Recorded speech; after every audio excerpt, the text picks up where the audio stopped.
Hello दोस्तों, कैसे हो आप लोग। उम्मीद करता हूं सब एकदम अच्छा होगा। दोस्तों, आज की जो ये वीडियो है वो बहुत इंपॉर्टेंट वीडियो होने वाली है उन बच्चों के लिए जो क्लास 12th में है और उनका बिजनेस स्टडीज का एग्जाम है। इस वीडियो के अंदर हम लोग one of the most important and one of the biggest chapter of this subject करने वाले हैं और चैप्टर का नाम है मार्केटिंग मैनेजमेंट। मार्केटिंग मैनेजमेंट जो चैप्टर है, मैं ऐसा मानता हूं कि कोई भी बच्चा पूरा चैप्टर पढ़ना चाहता ही नहीं है, क्योंकि एक तो इतना बड़ा है, समझ नहीं आता कहां शुरू है कहां खत्म है, क्या इंपॉर्टेंट है क्या इंपॉर्टेंट नहीं है।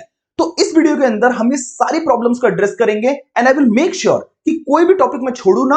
और इस वीडियो को देखने के बाद आप कोई भी टॉपिक करोगे ना, कोई भी क्वेश्चन करोगे, कोई भी केस स्टडी करोगे, आपसे सब कुछ आसानी तरीके से हो जाएगा।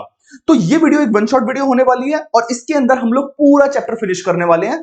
डेफिनेटली टाइम थोड़ा ज्यादा लगेगा, but yes I will make sure कि कोई भी चीज छूटे ना, कुछ भी हम लोग भगा कर ना करें, ठीक है ना।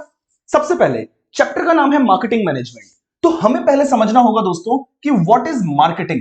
मार्केटिंग अगर इस चैप्टर को करने से पहले मैं आपसे पूछता कि क्या इसका मतलब है, तो नॉर्मली एक बंदे को लगता है कि उसने अगर कोई प्रोडक्ट बनाया है, लेट सपोज मैंने ये एक कैलकुलेटर बनाया है, अब इस कैलकुलेटर का मुझे प्रचार करना है, एडवर्टाइजमेंट करना है। तो इन जनरली लोग क्या समझते हैं कि इसका जो एडवर्टाइजमेंट हो रहा है इसकी मैं मार्केटिंग कर रहा हूं, ऐसी बात करते हैं ना। जनरली जो लोग बिजनेस स्टडीज के स्टूडेंट्स नहीं है, उनके लिए मार्केटिंग का मतलब है कि आपका जो भी प्रोडक्ट या सर्विस है आप उसको प्रमोट कर रहे हो, that is marketing. But in general marketing का मतलब इतना छोटा सा नहीं है। मार्केटिंग इससे भी एक बहुत बड़ी टर्म है। मैं आसान शब्दों में एक एग्जांपल से आप लोगों को बता दूंगा और उसके बाद आप समझ जाओगे कि मार्केटिंग होता क्या है।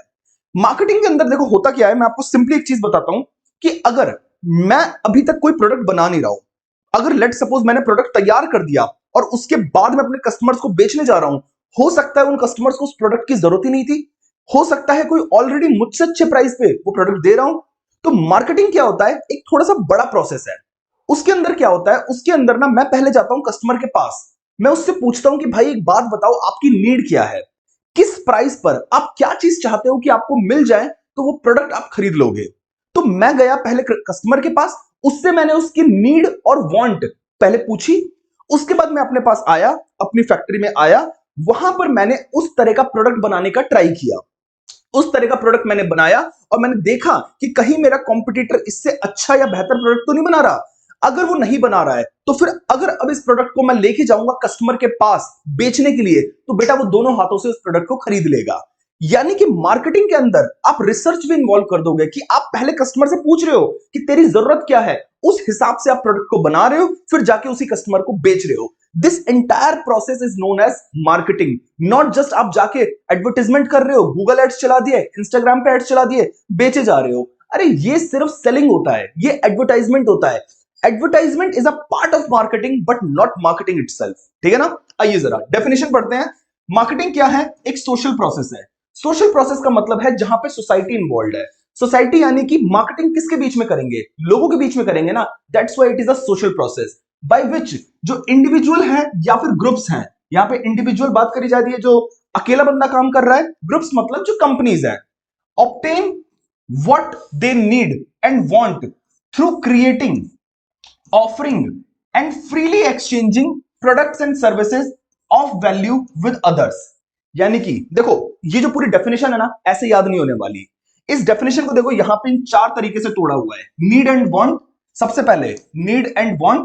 दूसरा क्या है, क्रिएटिंग मार्केट ऑफरिंग, यहां पे मार्केट ऑफरिंग को क्रिएट कर दिया है। तीसरा क्या है, कस्टमर वैल्यू, फिर उसके बाद यहां पे आप बात कर रहे हो कस्टमर के वैल्यू की, और लास्ट में क्या है, एक्सचेंज मैकेनिज्म।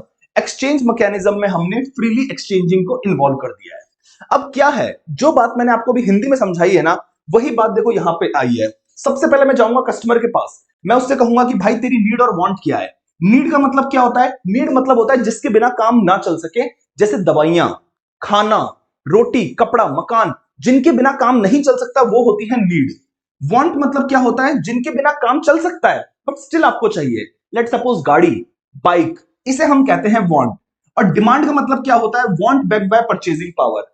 डिमांड का मतलब होता है कि मैं चाहता हूं इसे खरीदना और मैं इसको खरीद भी सकता हूं, परचेजिंग पावर है मेरे पास। ये चीजें हो जाती हैं हमारी क्या, डिमांड। तो ये तीन चीजें हमारी पहले हो गई, हमने जाकर चेक किया कि भाई लोगों को क्या चाहिए और क्या वो उस चीज को खरीद सकते हैं, यस खरीद सकते हैं। फिर आएगा क्रिएटिंग मार्केट ऑफरिंग। अब मैं क्या करूंगा, उनकी डिमांड के हिसाब से एक प्रोडक्ट तैयार करूंगा या सर्विस तैयार करूंगा। डिजाइनिंग द प्रोडक्ट या फिर सर्विस। तीसरे नंबर पे कस्टमर वैल्यू, मैंने प्रोडक्ट तो क्रिएट कर दिया, कहीं ऐसा तो नहीं कि बहुत ज्यादा महंगा बन गया कि मेरा कॉम्पिटिटर उससे सस्ता बना रहा है, अदरवाइज मेरा प्रोडक्ट तो इररिलेवेंट हो जाएगा। यानी कि कस्टमर की वैल्यू करना, offering extra benefit than your competitor, अपने कॉम्पिटिटर से ज्यादा वैल्यू दे दो तो आप कस्टमर की वैल्यूएशन कर रहे हो। और लास्ट में जब आपने इतना अच्छा प्रोडक्ट बना ही दिया है तो एक्सचेंज मैकेनिज्म हो जाएगा कि आपने यहां से अपने कस्टमर को अपना प्रोडक्ट दिया और बदले में कस्टमर से आपने पैसे लिए, यानी कि एक हाथ से देना दूसरे हाथ से लेना। ये हो गया हमारा exchange mechanism, change of goods for a price. चार चीजें हो गई हैं। तो सबसे पहला क्या है हमारा, नीड एंड वांट, दूसरा है क्रिएटिंग मार्केट ऑफरिंग, तीसरा है कस्टमर वैल्यू और चौथा क्या है, एक्सचेंज मैकेनिज्म। अब आइए जरा आगे चलते हैं, इसको फटाफट पीछे वाले को अच्छे से याद कर लेना। अब मार्केटिंग मैनेजमेंट की कुछ फिलॉसफीज है। फिलॉसफीज मतलब जिन मान्यताओं को माना जाता है कि मार्केटिंग मैनेजमेंट इन चार तरीकों से होता है, एक दो तीन चार, सॉरी 5 तरीकों से होता है, ठीक है ना। क्या होते हैं ये पेपर के लिए मैं कहूंगा बहुत बहुत ज्यादा इंपॉर्टेंट है, इसको छोड़ने का सवाल ही नहीं उठता है, ठीक है ना। अब इस फिलॉसफीज को समझने के लिए आप समझो कि अलग अलग कंपनीज है, जैसे एक कंपनी है ए, एक कंपनी है बी, एक कंपनी है सी, एक कंपनी है डी और एक कंपनी है ई। हर पांचों कंपनीज का जो मार्केटिंग का तरीका है वो बिल्कुल अलग अलग है। मान लेते हैं जो कंपनी ए है वो एक कॉन्सेप्ट या एक फिलॉसफी को फॉलो करती है, दैट इज प्रोडक्शन कॉन्सेप्ट। ये बिल्कुल चाइनीज फिलॉसफी है एक तरीके से। चाइना की जो कंपनीज होती हैं उनका फोकस क्या होता है, मास प्रोडक्शन, कि जो भी चीज बनाओ इतने बड़े स्केल पे बनाओ कि उसकी कॉस्ट एकदम कम हो जाए और आप उसको मार्केट में जाकर धड़ल्ले से बेचना चालू कर दो। यानी कि उनका जो फोकस रहता है वो प्रोडक्शन के ऊपर होता है कि प्रोडक्शन को जितना ज्यादा जितना अच्छे से हो सके उतना करो। ये हो गया प्रोडक्शन कॉन्सेप्ट। यहां पे आप क्वालिटी की तो बात ही नहीं करते हो, कस्टमर की नीड क्या है आप नहीं पूछते हो। तो प्रोडक्शन कॉन्सेप्ट के अंदर हम लोग मार्केटिंग जो हमने पीछे भी पढ़ा है उसकी जैसी अप्रोच होती नहीं है। आप क्या करते हो, अपनी फैक्ट्री के अंदर खूब बड़ी क्वांटिटी के अंदर सामान को पहले बना लेते हो, उसके बाद जाके कस्टमर को बेचने जाते हो। यानी कि आप कस्टमर से पहले पूछने नहीं जाते हो कि तेरे को चाहिए क्या, आप सिर्फ बनाते हो फिर उसके बाद बेचने जाते हो। तो देखो ये स्टार्ट कहां से होता है, इसका स्टार्टिंग पॉइंट फैक्ट्री से होता है। यानी कि कस्टमर के पास हम पहले गए नहीं है, फैक्ट्री में ही शुरुआत हुई, फैक्ट्री में हमने पहले बनाया उसके बाद हम कस्टमर के पास गए। दूसरा, इसका मेन फोकस किस चीज पे होता है, क्वांटिटी ऑफ प्रोडक्ट। क्वालिटी गई भाड़ में, थोड़ी बहुत डिसेंट क्वालिटी होनी चाहिए, बाकी क्वांटिटी पे जोर लगाएंगे, जितना ज्यादा हो सके उतना ज्यादा बेचेंगे। मींस किस तरीके से फोकस करेंगे, availability and affordability of product. इन लोगों का प्रोडक्ट पता है मार्केट में कैसे बिकता है, सबसे पहली बात अफोर्डेबल होना चाहिए, बाकी कॉम्पिटिटर से सस्ता, एकदम सस्ता जो हो सकता है वो आप बनाओगे और हर जगह अवेलेबल होना चाहिए, नॉट जस्ट सस्ता, आपको मिलना भी चाहिए मार्केट के अंदर, वो हो जाएगा अवेलेबिलिटी। और लास्ट एंड्स क्या होगा, यानी कि प्रॉफिट किस तरीके से कमाएंगे ये लोग प्रॉफिट कमाएंगे through large volume of production. Large volume of production यानी कि इनका जो मार्जिन होता है बहुत कम होता है। मान लेते हैं जैसे 10 पैसा 10 पैसे एक प्रोडक्ट पे है, बट ये लोग 1 करोड़ प्रोडक्ट बनाएंगे बेटा, तो कितने रुपए की कमाई हो गई है, 10 लाख रुपए की कमाई हो गई या नहीं हो गई। यानी कि इन लोगों का मार्जिन कम होता है बट ये लोग इतना ज्यादा प्रोडक्शन करके बेचते हैं कि इनकी कमाई हो जाती है। प्रोडक्शन कॉन्सेप्ट मैंने बता दिया। अगर प्रोडक्शन कॉन्सेप्ट आता है तो इसी बात को आप पूरा का पूरा डेफिनेशन के फॉर्म में लिख देना, बात बन जाएगी, ठीक है ना। अगला आता है एक कंपनी बी है जो प्रोडक्शन कॉन्सेप्ट पे फोकस नहीं करती, वो प्रोडक्ट कॉन्सेप्ट पे फोकस करती है। व्हाट इज प्रोडक्ट कॉन्सेप्ट, आइए देखते हैं। इसके अंदर भी हम पहले कस्टमर से उसकी नीड्स पूछने नहीं जा रहे हैं, हम लोग पहले प्रोडक्ट बना देते हैं उसके बाद बेचने जाते हैं। तो इसमें क्या हुआ, starting point is factory, factory से शुरुआत होती है। प्रोडक्शन में और प्रोडक्ट कॉन्सेप्ट में एक डिफरेंस जो है सबसे बड़ा, प्रोडक्शन कॉन्सेप्ट क्वालिटी पे फोकस करता ही नहीं है, बट जो प्रोडक्ट कॉन्सेप्ट है वो प्रोडक्ट की क्वालिटी पे फोकस करता है। यहां पे क्वांटिटी है, यहां पे क्वालिटी ऑफ प्रोडक्ट है, ठीक है ना। यहां पे इनका फोकस क्या होता है कि भाई प्रोडक्शन कॉन्सेप्ट में कि availability and affordability of product, कि ज्यादा से ज्यादा अफोर्डेबल होना चाहिए, ज्यादा से ज्यादा अवेलेबल होना चाहिए प्रोडक्ट। बट प्रोडक्ट कॉन्सेप्ट के अंदर ये इंप्रूव करते हैं क्वालिटी को, भाई हमारी क्वालिटी अच्छी होनी चाहिए, ज्यादा अगर ना भी बनाया तो कोई दिक्कत वाली बात नहीं है। और ये लोग प्रॉफिट कैसे कमाएंगे, profit through quality of product. Profit through quality of product यानी कि आपकी क्वालिटी इतनी शानदार है, इतनी मजेदार क्वालिटी है कि लोग आपका सामान भाग भाग के खरीदेंगे। आपका सस्ता बेचने का कोई इरादा नहीं है, आप इसे सस्ता बेचने की कोशिश नहीं करते हो, आप अच्छी क्वालिटी देते हो, आपकी बात बन जाती है, ठीक है ना। देन इसके बाद आता है सेलिंग कॉन्सेप्ट। एक सी कंपनी है जो सेलिंग कॉन्सेप्ट फॉलो करती है, ना प्रोडक्शन ना प्रोडक्ट, सेलिंग कॉन्सेप्ट फॉलो करती है। What is selling concept, simple समझो, इसमें भी आप सामान बना दे रहे हो। सेलिंग कॉन्सेप्ट नाम से पता चल रहा है कि आप खींच के बेच रहे हो। आप अपनी सेलिंग स्किल्स को इतना अच्छा इंप्रूव कर दे रहे हो, जैसे नापतोल का ऐड नहीं आता है, नापतोल हो गया, होम शॉप 18 हो गया, वो जो टीवी पे आते थे कि मैं पहले बहुत मोटा था अब देखो मैं पतला हो गया हूं। ये जो इस तरीके के ऐड करते हैं कि बना दो, कूड़ा बना दो, कबाड़ा बना दो, बट बेच दो इसे जैसे भी, ये होता है सेलिंग कॉन्सेप्ट।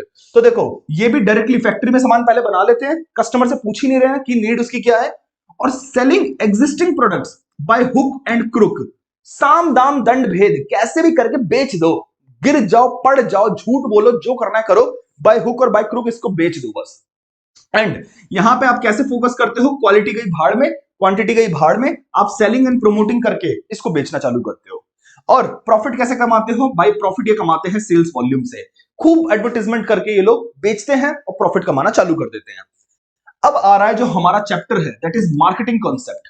मार्केटिंग कॉन्सेप्ट में आप पहले फैक्ट्री में सामान बनाना चालू नहीं कर देते हो, आप पहले जाते हो मार्केट के अंदर, लोगों से पूछते हो कि भाई तेरी नीड्स क्या है, तेरी जो नीड्स होंगी उसी हिसाब से सामान बनाऊंगा। यानी कि इसकी जो शुरुआत होगी वो फैक्ट्री से नहीं होगी, इसकी शुरुआत होगी मार्केट से। मार्केट में आप पहले लोगों के पास जाओगे, उसके बाद इनका जो फोकस होता है वो सामान बेचना, प्रोडक्शन ज्यादा करना, क्वालिटी ना ना ना ना ना, इनको सेटिस्फाई करना है अपने कस्टमर को। कस्टमर को अच्छा प्रोडक्ट चाहिए तो अच्छा देंगे, बुरा चाहिए तो बुरा देंगे, जो कस्टमर को चाहिए वो हम देंगे। और उसके बाद यहां पे ये लोग मार्केटिंग की टेक्निक्स को यूज करते हैं, मार्केटिंग की जो टेक्निक्स होती हैं सारी वो टेक्निक्स यहां पे यूज करेंगे अपने कस्टमर की नीड्स को सेटिस्फाई करने के लिए। और प्रॉफिट कैसे करेंगे, ये लोग कस्टमर सेटिस्फेक्शन से प्रॉफिट कमाते हैं। बात खत्म हो गई। लास्ट हो गया सोसाइटल कॉन्सेप्ट। सोसाइटल कॉन्सेप्ट में क्या होता है, आप सोसाइटी को भी देखते हो, सोसाइटी के वेलफेयर की भी बात करते हो, है ना। सोसाइटी जिसमें हम लोग बिजनेस कर रहे हैं उसकी बात होती है।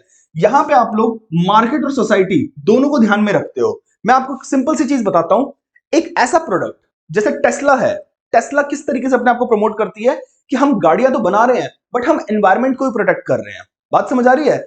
आजकल एप्पल क्या कर रही है, चार्जर नहीं देती है साथ में, वो ये बोलती है कि भाई इकोलॉजिकल एनवायरमेंट को, हम लोग एनवायरमेंट को सपोर्ट करना चाहते हैं क्योंकि वेस्ट जनरेट हो, ई वेस्ट ज्यादा जनरेट ना हो, इसलिए हम ये कॉन्सेप्ट फॉलो करते हैं। इसे हम सोसाइटल बोलते हैं, ठीक है ना। जिसमें आप मार्केट भी देख रहे हो, आप सोसाइटी को भी देख रहे हो। तो मार्केट एंड सोसाइटी, इसका फोकस क्या है, customer satisfaction with tradition of society.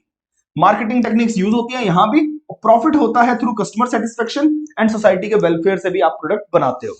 ये पांचों हो गए हैं, आप एक बार जल्दी से इनको रीड कर लो। मैं साइड हो रहा हूं और अब हम लोग आगे बढ़ते हैं। अब बेटा आता है हमारा फंक्शंस ऑफ मार्केटिंग। अब ये जो कॉन्सेप्ट है ना, मैं आपको क्लियर कर देता हूं। यहां पे मैंने पूरा देखो नहीं रखा, मैंने यहां पे सिर्फ जो मेन मेन स्टेप्स हैं मैंने उनको रखा है, ठीक है ना। रीजन ये है कि आप जो भी बुक रेफर कर रहे हो मैं चाहूंगा कि आप वहीं से इसको करो, अदरवाइज मैं आपको नोट्स दे दूंगा, उसके अंदर ये डिटेल में समझा रखा होगा, ठीक है। यहां पे मैं सिर्फ समझाने का काम कर रहा हूं, आप उसे समझते समझते अपनी बुक में देखना और पढ़ते जाना। सबसे पहला स्टेप क्या है बेटा, functions of marketing is gathering and analysing market information. अब मार्केट में जाओ, मार्केट की इंफॉर्मेशन लो कि लोगों की नीड्स क्या है और उसको एनालाइज करो, ठीक है ना। और एनालाइज किस तरीके से करेंगे, एक स्वॉट एनालिसिस होती है उससे हम लोग करेंगे। स्वॉट मतलब स्ट्रेंथ, वीकनेस, अपॉर्चुनिटी, थ्रेट।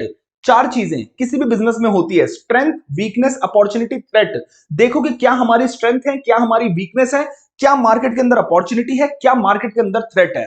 वो इंफॉर्मेशन गैदर करो, उसको एनालाइज करो, इससे मार्केटिंग की शुरुआत हो जाती है। दूसरा हमारा क्या हो जाएगा, मार्केट प्लानिंग। आप अब क्या होगा, जैसे कि इंफॉर्मेशन गैदर कर लोगे उसके बाद अब मार्केटिंग किस तरीके से करनी है हमको, उसकी प्लानिंग आप स्टार्ट कर दोगे। यानी कि नेसेसरी स्टेप्स आपको क्या क्या लेने हैं वो सारी प्लानिंग आप करना स्टार्ट कर दोगे।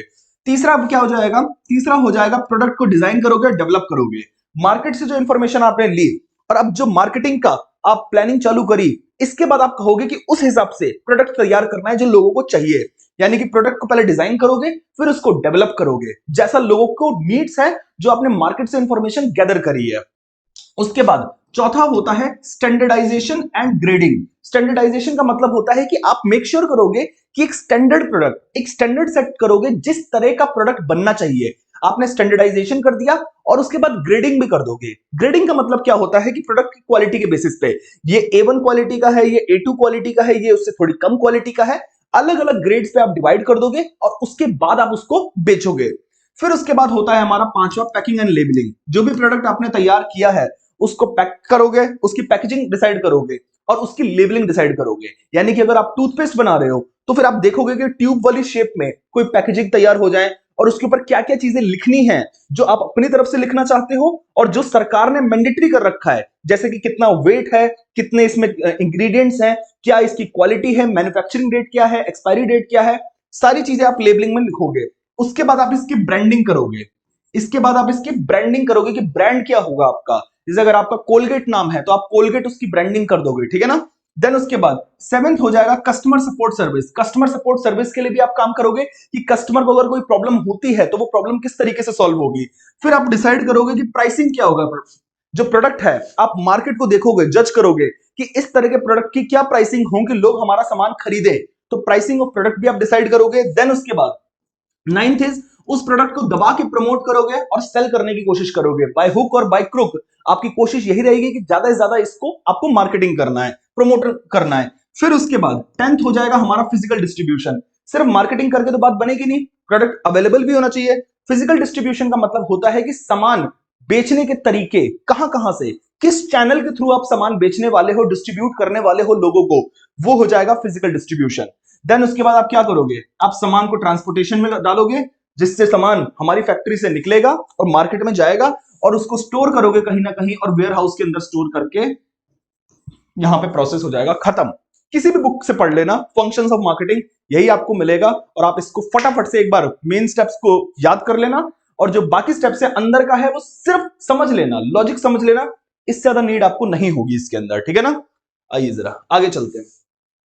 अब हम लोग मार्केटिंग मिक्स करने वाले हैं। मार्केटिंग मिक्स पेपर के लिए कितना इंपॉर्टेंट है, वेरी वेरी इंपॉर्टेंट है भाई, इसको छोड़ने की गलती कदापि मत करना बेटा, बहुत फंस जाओगे।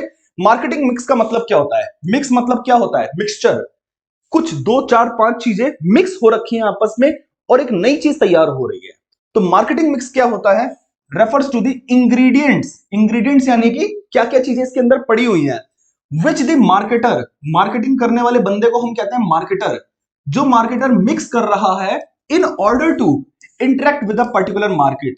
यानी कि मार्केटिंग मिक्स का मतलब क्या है, एक मार्केटर किन किन चीजों को यूज करेगा अपनी मार्केट, जो टारगेट मार्केट है उससे इंटरेक्ट करने के लिए, उस इंग्रेडिएंट्स को हम कहते हैं मार्केटिंग मिक्स। बात समझ आ गई है।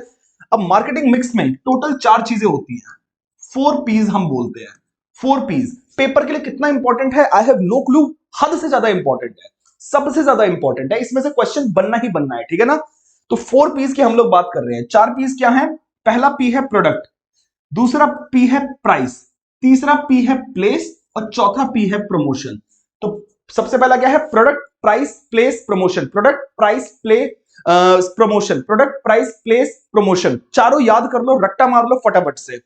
अब देखो प्रोडक्ट के अंदर क्या चीजें आएंगी, प्रोडक्ट को हम प्रोडक्ट मिक्स भी कह सकते हैं, प्राइस को हम प्राइस मिक्स भी कह सकते हैं, यहां पे प्लेस प्रोडक्शन मिक्स सारे हो जाएंगे। अब जरा देखो प्रोडक्ट के अंदर हमें 3 चीजें मिलेंगी, यहां पे उन्होंने प्रोडक्ट अलग और प्रोडक्ट मिक्स अलग रखा है, बट दोनों ऑलमोस्ट सेम चीजें हैं जब हम समझने चलेंगे। तो इन 3 चीजों को हमें पढ़ना है प्रोडक्ट मिक्स के अंदर, what is branding, what is packaging, what is labelling.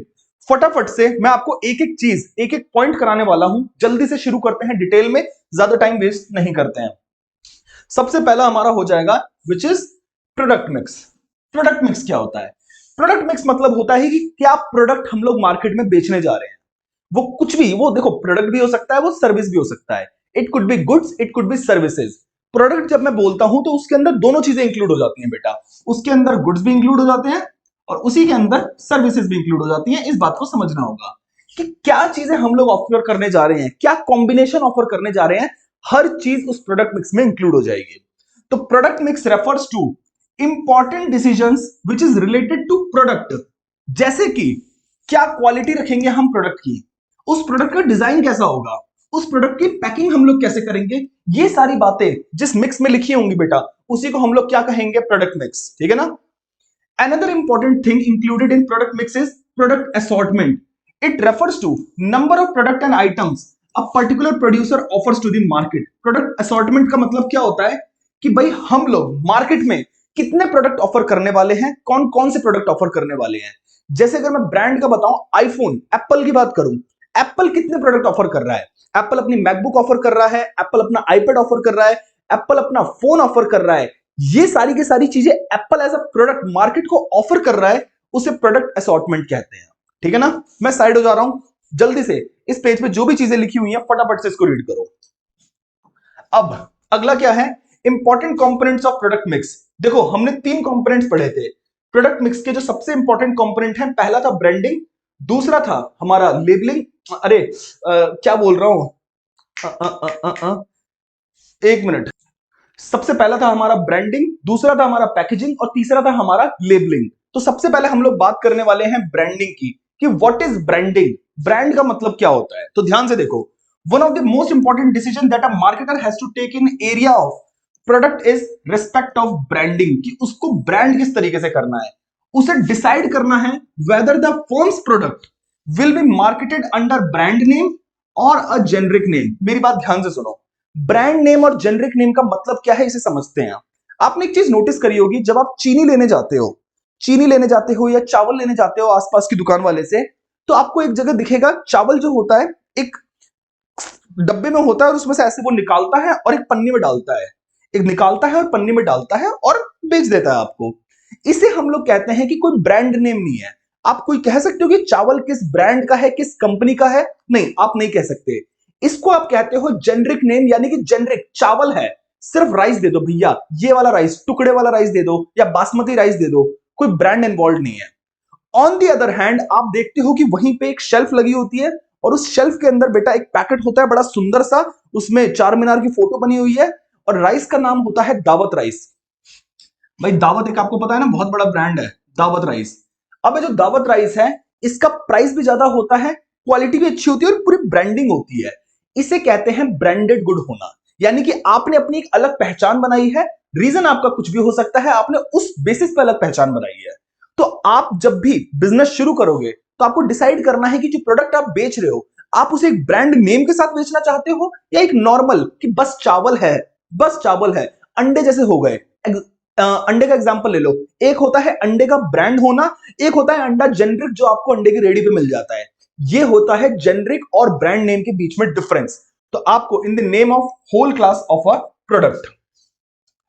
अब जरा देखो अगला क्या है, अब brand is the identification of a product. Brand से क्या होता है, अगर आपका ब्रांड है तो उससे आपका प्रोडक्ट अलग चमकता है। वरना एक बात बताओ, आप जब अंडे खरीदने जाते हो, एग खरीदने जाते हो, सफेद सफेद अंडे रखे हुए हैं, आपको पता भी नहीं चलेगा कि ये अंडा भाई यही आपकी जहां जिस जगह में रह रहे हो वहां से आया है, दिल्ली से आया, पंजाब से आया है, आपको पता ही नहीं चलेगा किस बंदे का अंडा है, यानी कि किस बंदे की मुर्गी के अंडे हैं, आपको पता ही नहीं चलेगा। अगर आपका ब्रांड होता, एक पैकेट में आता, उसे पैकेजिंग कर रखी होती अच्छे से, तो पता होता कि हाँ इस बंदे के अंडे हैं भाई, ठीक है ना। It can be in the form of a name, और ब्रांड कैसे भी हो सकता है, शायद उस पर उसका नाम लिखा हो या फिर उस पर ठप्पा लगा हो, उसका स्टैंप लगा हो, सिंबल हो, या फिर कोई डिजाइन बना रखा हो। इट कुड बी एनीथिंग, कोई भी चीज एज अ ब्रांड काम कर सकती है, ठीक है ना। Branding is not only done to identify the seller. Branding का सिर्फ यह पर्पस नहीं होता कि भाई सेलर कौन है, बेचने वाला कौन है, उसका नाम पता चल जाए, but also to make your product superior than competitors product. आप अगर दुकान पे जाओगे, नॉर्मल चावल खरीदने जाओगे जो ओपन में पड़ा होता है खुला चावल, वो होगा 40 रुपए kilo. On the other hand वही आप ब्रांड का चावल लेने जाओगे, सेम क्वालिटी का चावल आप 60-70 रुपए किलो भी खरीद सकते हो।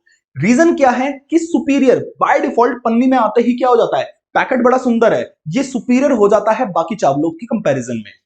देन उसके बाद branding is much more than identification mark, it is sellers promise. और ब्रांडिंग क्या है, ब्रांडिंग क्या है, कुछ नहीं। जब पन्नी के अंदर नहीं होता सामान तो इसका मतलब ये होता है कि भाई क्वालिटी की जिम्मेदारी हमारी नहीं है, ठीक ठाक चावल है, काम चल जाएगा तुम्हारा। बट जब दावत की पैकेजिंग के अंदर चावल होंगे तो दावत एक तरीके से प्रॉमिस कर रहा है आपको कि ट्रस्ट मी, इसके अंदर जो चावल है ना वो बहुत अच्छे चावल है, आप इसको खा के देखो आपको मजा आ जाएगा। जैसा हम एडवर्टाइजमेंट में क्लेम करते हैं बिल्कुल उसी तरीके के चावल होंगे। यानी कि sellers promise to deliver quality and satisfaction of buyers expectation. जो आप एक्सपेक्ट करके आए हो आपकी पूरी सेटिस्फेक्शन मिलेगी। देन उसके बाद अब ब्रांडिंग के अंदर बेटा 4 मिलते जुलते नाम आ जाएंगे। क्या क्या है जरा ध्यान से देखो, एक होता है ब्रांड, एक होता है ब्रांड नेम, एक होता है ब्रांड मार्क और एक होता है ट्रेडमार्क। ब्रांडिंग के अंदर ही ये 4 हिस्से हैं, चारों के अलग अलग नाम है, सिमिलर नाम है बट भाई अलग अलग है। क्या है जरा ध्यान से देखो, ब्रांड का मतलब क्या है, अब brand is identification of a product.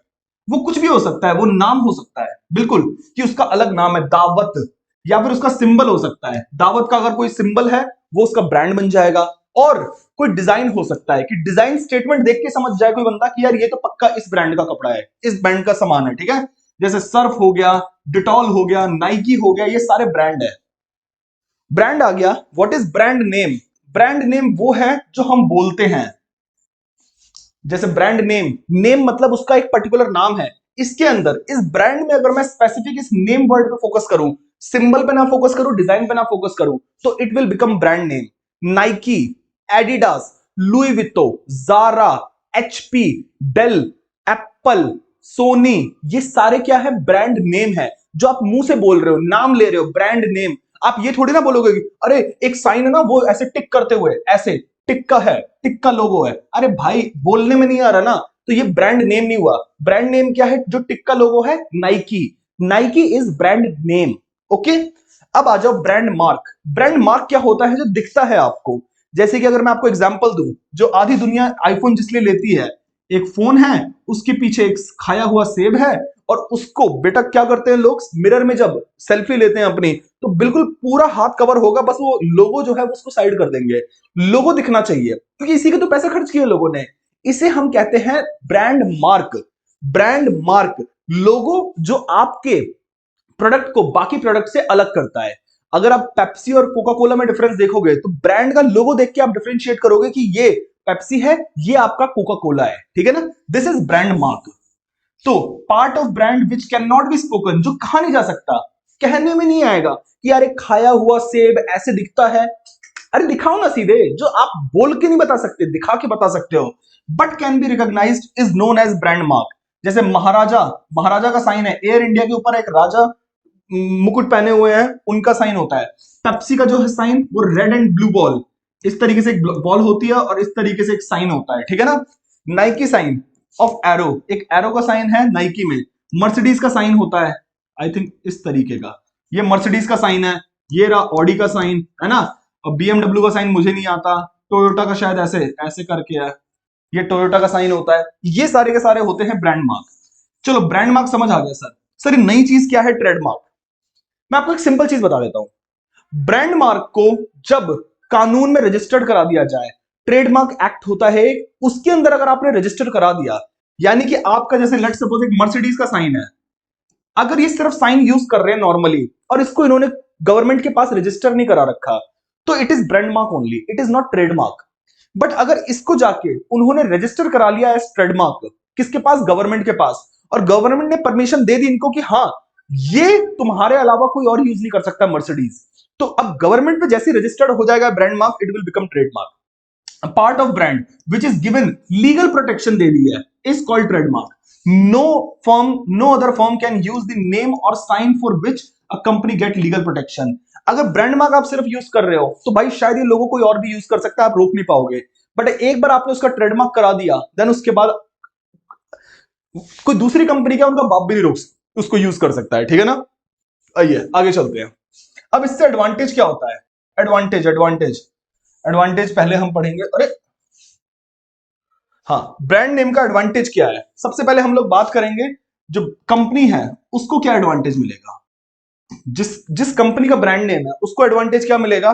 उसको एडवर्टाइज करने में हेल्प मिलेगी। अगर एक खुला चावल है, वो अपना एडवर्टीजमेंट किस तरीके से करेगा? उसकी कोई अपनी पहचान ही नहीं है खुले हुए चावल की।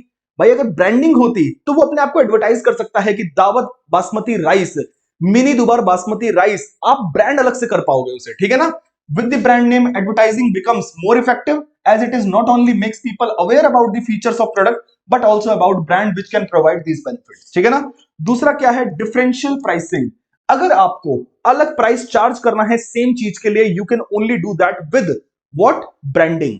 सैमसंग, और अगर आपको मैं बात करूं रियलमी जैसी कंपनी की, रियलमी का प्राइस सस्ता है, सैमसंग का प्राइस ज्यादा है, क्योंकि उन्होंने अपनी अलग ब्रांडिंग कर रखी है और अपने आप को एक सुपीरियर मोबाइल दिखा रखा है कि हम तुमसे ज्यादा बेहतर हैं, हमारी क्वालिटी ज्यादा अच्छी है, आप हमारा फोन यूज करोगे तो समाज में आपको इज्जत ज्यादा मिलेगी।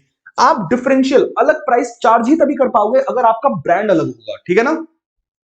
देन कस्टमर्स को क्या फायदा है भाई? सबसे पहले कस्टमर्स को हेल्प करता है आइडेंटिफिकेशन ऑफ प्रोडक्ट। एप्पल का फोन खरीदना है तो ब्रांड देख के हम लोग खरीदते हैं, हमें पता है एप्पल का फोन है तभी ले सकते हैं हम लोग। दूसरा है इससे क्वालिटी इंश्योर होती है कि भाई इस पर्टिकुलर ब्रांड का है तो क्वालिटी तो होगी। तीसरा है एक स्टेटस सिंबल। स्टेटस सिंबल तो एप्पल, ऑडी, बीएमडब्ल्यू, नाइकी, एसिक्स, क्रॉक्स, ये सारे जो ब्रांड है आपको स्टेटस सिंबल का फील देते हैं, ठीक है ना। देन हमने सबसे पहला कर लिया दैट इज ब्रांडिंग। अब पैकिंग कर रहे हैं, पैकेजिंग। फिर तीसरा हम करेंगे लेबलिंग। व्हाट इज पैकेजिंग बेटा? पैकेजिंग एक बेसिक एक्टिविटी होती है किसी भी कंपनी की। पैकेजिंग मतलब होता है सामान को आप पैक करके किस चीज में बेच रहे हो। अगर एक टूथपेस्ट बनाने वाली कंपनी है और आप दुकान पे टूथपेस्ट खरीदने जा रहे हो तो भाई उसमें टूथपेस्ट वो ऐसे निकाल के, चम्मच से निकाल के आपके हाथ में थोड़ी ना देगा कि लो घर ले जाओ। अरे बेवकूफ लगेगा सुनता हुआ, है ना। तो पैकेजिंग आपने किस तरीके से करी है बहुत ज्यादा इंपॉर्टेंट होती है। पैकेजिंग क्या है? डेफिनेशन देख लो एक बार। एक सेट ऑफ टास्क या एक्टिविटीज, कुछ ऐसे काम जो क्या करते हैं, विच आर कंसर्न विद, आप डिजाइन करते हो, आप प्रोडक्शन करते हो एक एप्रोप्रिएट किसका, रैपर का। रैपर मतलब ऊपर से किस तरीके से कवर करेंगे, या फिर कंटेनर का, या फिर बैग का, फॉर द प्रोडक्ट। तीनों फॉर्म में हो सकता है, या तो आप रैपर में पैक करके दे रहे हो, या फिर आप कंटेनर में पैक करके दे रहे हो जैसे आइसक्रीम आती है, या फिर आप बैग में पैक करके दे रहे हो। बैग यानी कि शूज वगैरह लेने जाते हो तो थैले में डाल के देते हैं आपको। इट कुड बी एनीथिंग, इसको हम कहते हैं पैकेजिंग। डेफिनेशन याद कर लो फटाफट से। अब इसके बाद पैकेजिंग कितने तरह की होती है बेटा? 3 लेवल की पैकेजिंग होती है। 3 लेवल की पैकेजिंग होती है, very easy, very logical to understand. पहली होती है प्राइमरी पैकेजिंग, दूसरी होती है सेकेंडरी पैकेज, और तीसरा होता है ट्रांसपोर्टेशन पैकेज। प्राइमरी पैकेज क्या होता है इसका सिंपल एग्जांपल समझो। एक टूथपेस्ट होता है, एक टूथपेस्ट होता है बेटा, ये देखो इस तरीके से।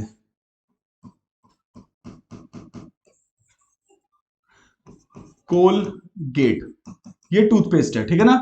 ये टूथपेस्ट है, टूथपेस्ट अंदर से डायरेक्टली लिक्विड निकलता है। उसके ऊपर जो सबसे पहले पैकेजिंग हो रखी है उसकी, उसको हम कहते हैं प्राइमरी पैकेज। यानी कि उस पैकेजिंग के अंदर सीधे प्रोडक्ट निकलेगा और इसको हम कहते हैं primary package. It refers to the immediate packing. Immediate मतलब तुरंत प्रोडक्ट के बाद जो पहली पैकिंग दिखेगी वो हमारी हो जाएगी प्राइमरी पैकेजिंग। अब दूसरी क्या हो जाएगी? जब प्रोडक्ट आता है, टूथपेस्ट आता है, तो बेटा सिर्फ ये ट्यूब थोड़ी ना दे देते हैं। ट्यूब एक डब्बे के अंदर आती है, ट्यूब एक डब्बे के अंदर आती है जिसमें पूरा एक एक चीज लिखी होती है कोलगेट के बारे में बड़ा सुंदर अक्षरों के अंदर।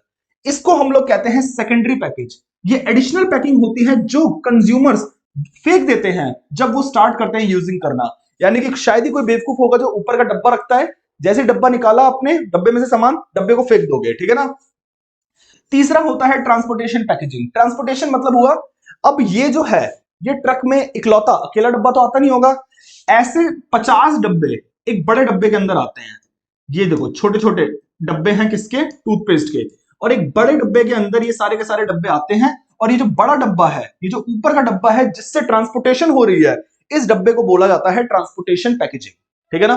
तीनों नाम याद कर लो जल्दी से फटाफट, मैं आगे बढ़ रहा हूं। अब पैकेजिंग सिर्फ इतना ही था, अब हम लोग करेंगे क्या बेटा? हम लोग करेंगे लेबलिंग। लेबलिंग का मतलब क्या होता है? जो भी चीजें लिखी होती है, वो जो पैकेजिंग होती है ना, पैकेजिंग होती है उसके ऊपर जो लिखा हुआ होता है, वो भाई ब्रांड नेम भी हो सकता है, वो आपका weight, ingredients, manufacturing date, expiry date, जो भी बातें लिखी हुई होती है, यानी कि लिखी हुई होती है, लेबल्ड होती है उस प्रोडक्ट की पैकेजिंग पे, दैट इज लेबलिंग।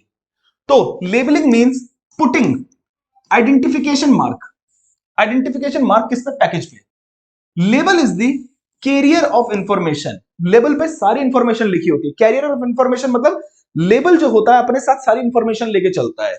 ये प्रोवाइड करता है इंफॉर्मेशन, जैसे कि नाम क्या है प्रोडक्ट का, अच्छा कोलगेट, नाम क्या है मैन्युफैक्चरर का, कि कोलगेट बनाने वाली कंपनी कौन है वो लिख देंगे। कंटेंट क्या है प्रोडक्ट के, प्रोडक्ट के अंदर क्या क्या चीजें पड़ी हुई है, इंग्रेडिएंट्स क्या क्या है, कितना सॉल्ट है, कितना सोडियम है, कितना ये है वो है, वो सारी बातें। कब इसकी एक्सपायरी डेट है, कब इसकी मैन्युफैक्चरिंग डेट है, ये भी लिखा हुआ होगा। जनरल इंस्ट्रक्शंस क्या है यूज की, कि भाई 50 डिग्री सेल्सियस से ऊपर टेम्परेचर में नहीं होना चाहिए, वेट एनवायरमेंट में नहीं होना चाहिए, आग के पास नहीं ले जाना, वो सारी इंस्ट्रक्शंस लिखी होती है ना। वेट क्या है प्रोडक्ट का, प्राइस क्या है, ये सारी बातें। अगर वेजिटेरियन है तो उसके ऊपर ग्रीन कलर का आपका एक सिंबल नजर आ जाएगा, बट अगर इसमें कोई अंडा या फिर नॉनवेज कंपोनेंट है तो रेड कलर का एक आइडेंटिफिकेशन मार्क दे देते हैं। इससे पता चलता है कि वो प्रोडक्ट वेज है या नॉन वेज है। सारी चीजें आपको मेंशन करनी होती है पैकेजिंग के ऊपर, उसे हम लोग कहते हैं लेबलिंग, ठीक है ना। लेबलिंग यार इसी में इतना ही था। अब जरा एक चीज जो थोड़ी सी छूट गई है वो है हमारी फंक्शंस या features of packaging and labelling, दोनों के सेपरेट आपको चार चार याद कर लो, मोर देन सफिशिएंट रहेंगे। व्हाट आर द फंक्शंस, या फिर हम कह सकते हैं features of packaging, and what are the functions, या फिर हम कह सकते हैं फीचर्स ऑफ लेबलिंग। पहले मैं आपको लेबलिंग एक बार जल्दी से बता देता हूं क्या इसके अंदर आएगा। मैंने की पॉइंट्स यहां पर लिख दिए हैं। सबसे पहला है describe the product and specify the contents. भाई सिंपल सी बात है, अगर किसी मैन्युफैक्चरर को या किसी ब्रांड को अपनी कुछ इंस्ट्रक्शंस देनी है, किसको, अपने कस्टमर को, कि यार इस चीज को सनलाइट में मत रखना, या फिर इस चीज को सिर्फ फ्रिज के अंदर रखना है, रेफ्रिजरेटर के अंदर रखना है, तो यार पर्सनली जाके हर किसी को ये चीज तो बता नहीं पाएगा वो, हर कस्टमर को। तो क्या चीज सही रहेगी कि वो जो ब्रांड जो उसने सॉरी लेबलिंग करी है बॉक्स के ऊपर, उस लेबलिंग पे वो सारी की सारी इंफॉर्मेशन दे देगा, तो इससे उसका पर्पस सॉल्व हो जाएगा। दूसरा, आइडेंटिफाई द प्रोडक्ट।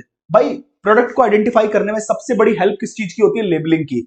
सुंदर सुंदर लेबलिंग कर देते हैं जिससे हमें पता चलता है कि हाँ यार ये वाला जो प्रोडक्ट है वो ये वाला प्रोडक्ट है, आइडेंटिफाई करना बहुत इजी हो जाएगा। तीसरा, help in grading. Grading is very important thing. Grading का मतलब होता है क्वालिटी के बेसिस पे आप अलग अलग सामान को अलग अलग प्राइस पे बेच रहे हो। जैसे मैं आपको बताता हूं कि नॉर्मली कई लोगों के घर में टाटा टी आती होगी, टाटा की चाय पत्ती। तो देखो अलग अलग होती हैं, एक होती है टाटा टी गोल्ड जो सबसे महंगी होती है, एक होती है टाटा टी प्रीमियम जो ग्रीन कलर की पैकेजिंग में आती है जो हम भी यूज करते हैं, एक होती है टाटा टी अग्नि जो कि रेड कलर में आती है, वो सबसे इंफीरियर क्वालिटी की होती है। यानी कि टाटा की ही टी है बट अलग अलग क्वालिटी की है। ये किस तरीके से हमने डिफरेंशिएट किया है, क्या इनका लेबल पे लिखा हुआ है। अगर अग्नि है तो सबसे बेकार है, प्रीमियम है उससे बेटर है, और गोल्ड है वो तो सर्वोत्तम है, मजा ही आ जाएगा। दिस इज लेबलिंग का पर्पस। और लास्ट क्या है, प्रमोट करता है सेल्स। भाई लेबलिंग जितनी अच्छी होगी, जितनी ज्यादा बातें आप अपने बारे में बताओगे अपने लेबल के ऊपर, उतनी ही आपकी सेल्स प्रमोट होगी। अगर बात करें पैकेजिंग की क्या है, तो पैकेजिंग सबसे पहला है प्रोटेक्शन करती है। भाई टूथपेस्ट फैल जाएगा अगर अच्छी पैकेजिंग ना हो। जैसे आप देखोगे कई चीजें जिनकी पैकेजिंग बहुत अच्छी नहीं होती वो खराब हो जाती है नीचे अंदर, तो इसलिए पैकेजिंग अच्छी होनी बहुत जरूरी है। दूसरी, आइडेंटिफाई करने में, पैकेजिंग पे इतना सब कुछ लिखा होता है कि आइडेंटिफाई करना बड़ा इजी हो जाता है कि ये प्रोडक्ट किसका है, ठीक है ना। तीसरा है कन्वीनियंस, एक जगह से दूसरी जगह ले जाना, या फिर अगर टूथपेस्ट हाथ में लेके जाना हो बेटा, ऐसे कुछ हाथ में निकाल दिया और घर पे लेके जाना हो, तो बेटा उस केस में कन्वीनियंस कितनी खराब हो जाएगी। पैकेजिंग से कन्वीनियंस आपको मिल जाती है। अगर आपको घर पे डोसा पैक करके लाना है बेटा, अगर पैकेजिंग थैले में या फिर वो लिफाफे के अंदर अच्छे से पैक करके नहीं देंगे तो कैसे लाओगे। इसलिए पैकिंग इज वेरी इंपॉर्टेंट कि आप कितनी कन्वीनियंटली उसको निकाल पा रहे हो। और लास्ट है प्रमोशन। प्रमोट करने के लिए बहुत इंपॉर्टेंट है पैकेजिंग। जितना अच्छा पैकेजिंग होगा आपका प्रोडक्ट अलग सा दिखेगा और वो प्रमोट होगा, ठीक है ना। जैसे आपको मैं बताऊं क्या कहते हैं, जैसे डेयरी मिल्क की चॉकलेट होती है, कैडबरी जो है, कैडबरी का एक अलग सा सेक्शन होता है। किसी भी दुकान पे जाओगे तो एक बड़ा सुंदर सा कांच का बॉक्स होता है, उसके अंदर कैडबरी की चॉकलेट्स होती हैं। इससे क्या होता है, वो पैकिंग दिखती है अलग सी चमक के आती है, इससे क्या होता है, प्रमोशन होता है उस पर्टिकुलर प्रोडक्ट का। अब आइए हम लोग अगला बात करेंगे प्राइस के बारे में। अभी तक अब प्राइस देखो, सबसे पहला हमने प्रोडक्ट करा, अब हम लोग करने वाले हैं प्राइस। प्रोडक्ट में हमने तीन चीजें करी। सबसे पहले क्या था आपका पैकिंग, लेबलिंग, और तीसरी चीज ब्रांडिंग। तो यहां पे तीन चीजें कर ली थी हमने। अब हमारी अगली चीज आ रही है प्राइस निकल के। प्राइस का मतलब क्या होता है, प्राइस बोलूं या मैं बोलूं प्राइस मिक्स, ऑलमोस्ट एक ही बात है। यहां पे प्राइस मिक्स मतलब इंपॉर्टेंट डिसीजन जो आप लेते हो प्राइस फिक्स करने के दौरान। भाई प्राइस एक बहुत इंपॉर्टेंट चीज होती है। कहीं ऐसा तो नहीं जो सामान आप बेच रहे हो उसका प्राइस आपने बहुत ज्यादा रख दिया है, कहीं ऐसा तो नहीं जो सामान आप बेच रहे हो उसका प्राइस आप बहुत कम रख रहे हो, इतना कम रख रहे हो कि आप अच्छे से प्रॉफिट भी नहीं कमा पा रहे हो। या फिर कई बार प्राइस कम रखना ज्यादा नुकसान का सौदा होता है। अगर एप्पल अपने फोन्स को 15-15 हजार रुपए में बेचना चालू कर दे तो आज एप्पल की जो ब्रांड वैल्यू है वो खत्म हो जाएगी, क्योंकि हर कोई खरीदना चालू कर देगा। लुई विटों, जारा, अगर ये 800, 1000 रुपए, 2000 रुपए के कपड़े निकालने चालू कर दे, इनकी ब्रांड वैल्यू खत्म हो जाएगी। तो आपको कई सारे फैक्टर्स को देखते हुए अपने प्रोडक्ट का प्राइस रखना होता है। कहीं कॉम्पिटिटर का कितना प्राइस है ये भी चीज देखनी पड़ेगी। तो प्राइस मिक्स के अंदर हम वही सब चीजें पढ़ते हैं। Relating to fixing of price of a commodity, these decisions can be related to price of competitor, कि कॉम्पिटिटर का क्या प्राइस है, डिसीजंस रिलेटेड टू डिमांड कितनी है हमारे प्रोडक्ट की, या फिर decisions related to fixing of cost, कि भाई हमारी कॉस्ट कितनी है, उसके बेसिस पे हम लोग डिसाइड करेंगे प्राइस कितना है, या प्राइस हम ये रखने वाले हैं इस बेसिस पे हम लोग इतनी कॉस्ट में इस प्रोडक्ट को फिनिश कर देंगे। ये हम डिटरमाइन करेंगे प्राइस मिक्स के अंदर। आगे चलते हैं। सबसे पहले क्या क्या फैक्टर्स हैं, क्या क्या चीजें हैं दिमाग में रखने वाली प्राइस फिक्स करने के दौरान। कितना इंपॉर्टेंट है पेपर के लिए, I will say very very important है। जरूर करके जाना, जरूर करके जाना। मैं साइड हो रहा हूं, पहले एक बार देख लो। अब सबसे पहला factors to be kept in mind, क्या चीजें ध्यान में रखनी है प्राइस फिक्स करने से पहले किसी भी कमोडिटी या सर्विस का। First thing is first thing is pricing objective. आपका जो मकसद है वो क्या है? आप मार्केट में जगह बनाने आए हो, आप प्रॉफिट कमाने की नीयत से आए हो कि अभी कमाऊंगा और वापस चला जाऊंगा? आपकी नीयत क्या है उस प्राइस को रखने की? प्राइसिंग ऑब्जेक्टिव बड़ा इंपॉर्टेंट है। What is the objective of firm is very important factor which helps in deciding the price. जैसे अभी देखो एग्जांपल के साथ बात करेंगे। अपार्ट फ्रॉम प्रॉफिट मैक्सिमाइजेशन, आपका एक ही क्वेश्चन होगा कि सर हम तो प्राइस वही रखते हैं ना जिससे हमें ज्यादा से ज्यादा प्रॉफिट हो। ऐसा प्राइस रखो कि जिसमें हमको प्रॉफिट मार्जिन ही मिले और हमारा सामान खूब सारा बिके भी, वो प्राइस होगा। ऐसा नहीं है, आज की रेट में ये चीज एप्लीकेबल है ही नहीं। कैसे नहीं है, आओ जरा देखो। Pricing objective of a firm में इंक्लूड क्या है? सबसे पहला, ऑब्टेनिंग मार्केट शेयर लीडरशिप। कोई भी नया ब्रांड आ रहा है, कोई भी नई कंपनी आ रही है, उसको जब अपनी मार्केट में जगह बनानी है इंडिया जैसी क्लटर्ड मार्केट के अंदर, तो बेटा उस केस में वो बंदा क्या करेगा? प्राइस उतना ही रखेगा जितना वो रखना चाहता है? नहीं, वो कम से कम प्राइस रखने की कोशिश करेगा, शायद कई बार अपनी कॉस्ट से भी कम प्राइस रखेगा, क्योंकि एक बार उसने मार्केट शेयर ले लिया उसके बाद तो वो आराम से लूट लेगा लोगों को। एग्जाम्पल क्या है? रिलायंस जियो। जो जियो है, प्राइस छोड़ो, उसने तो स्टार्टिंग में फ्री दिया और फ्री के बाद भी जब पेड चालू हुआ बहुत सस्ता रखा, बहुत सस्ता रखा कि मार्केट शेयर एक बार आ जाए, एक बार लीडरशिप मिल जाए, उसके बाद तो हम ज्यादा चार्ज कर ही लेंगे। ये स्ट्रेटेजी होती है कई बार कंपनीज की मार्केट लीडरशिप लेने के लिए, you can charge less price. दूसरा होता है surviving in a competitive market. अगर कंपटीशन बहुत ज्यादा है तो उसमें सर्वाइव करने के लिए आपको प्राइस में कॉम्प्रोमाइज करना पड़ेगा। ऐसे ऐसे प्रोडक्ट हैं, ऐसी ऐसी इंडस्ट्रीज हैं, लोग एक एक रुपए के मार्जिन पे सामान बेचते हैं, एक एक रुपए के सामान पे मार्जिन पे सामान बेचते हैं, कंपटीशन बहुत ज्यादा है ना भाई। To survive in competitive market the firm have to reduce their prices by offering discounts. कपड़ों में स्पेशली, सबसे ज्यादा कपड़ों में, फोन्स में, इन इंडस्ट्रीज के अंदर बेटा दबा के डिस्काउंट देना पड़ता है। तीसरा, अटेनिंग प्रोडक्ट क्वालिटी लीडरशिप।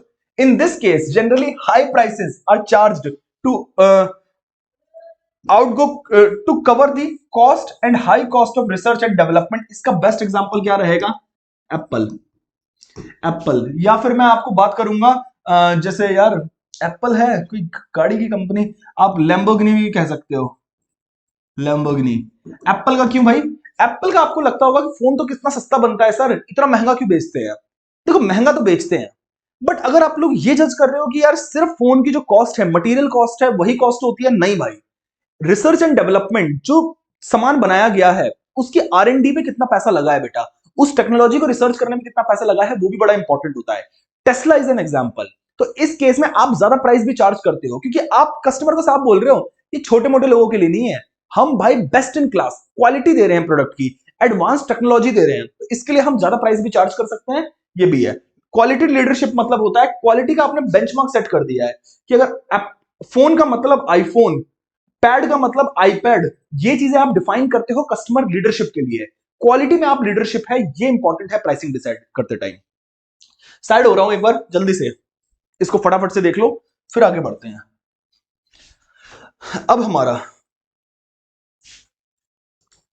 अब पहला पॉइंट हम लोग, पहला फैक्टर कर चुके हैं कि प्राइसिंग का ऑब्जेक्टिव क्या है।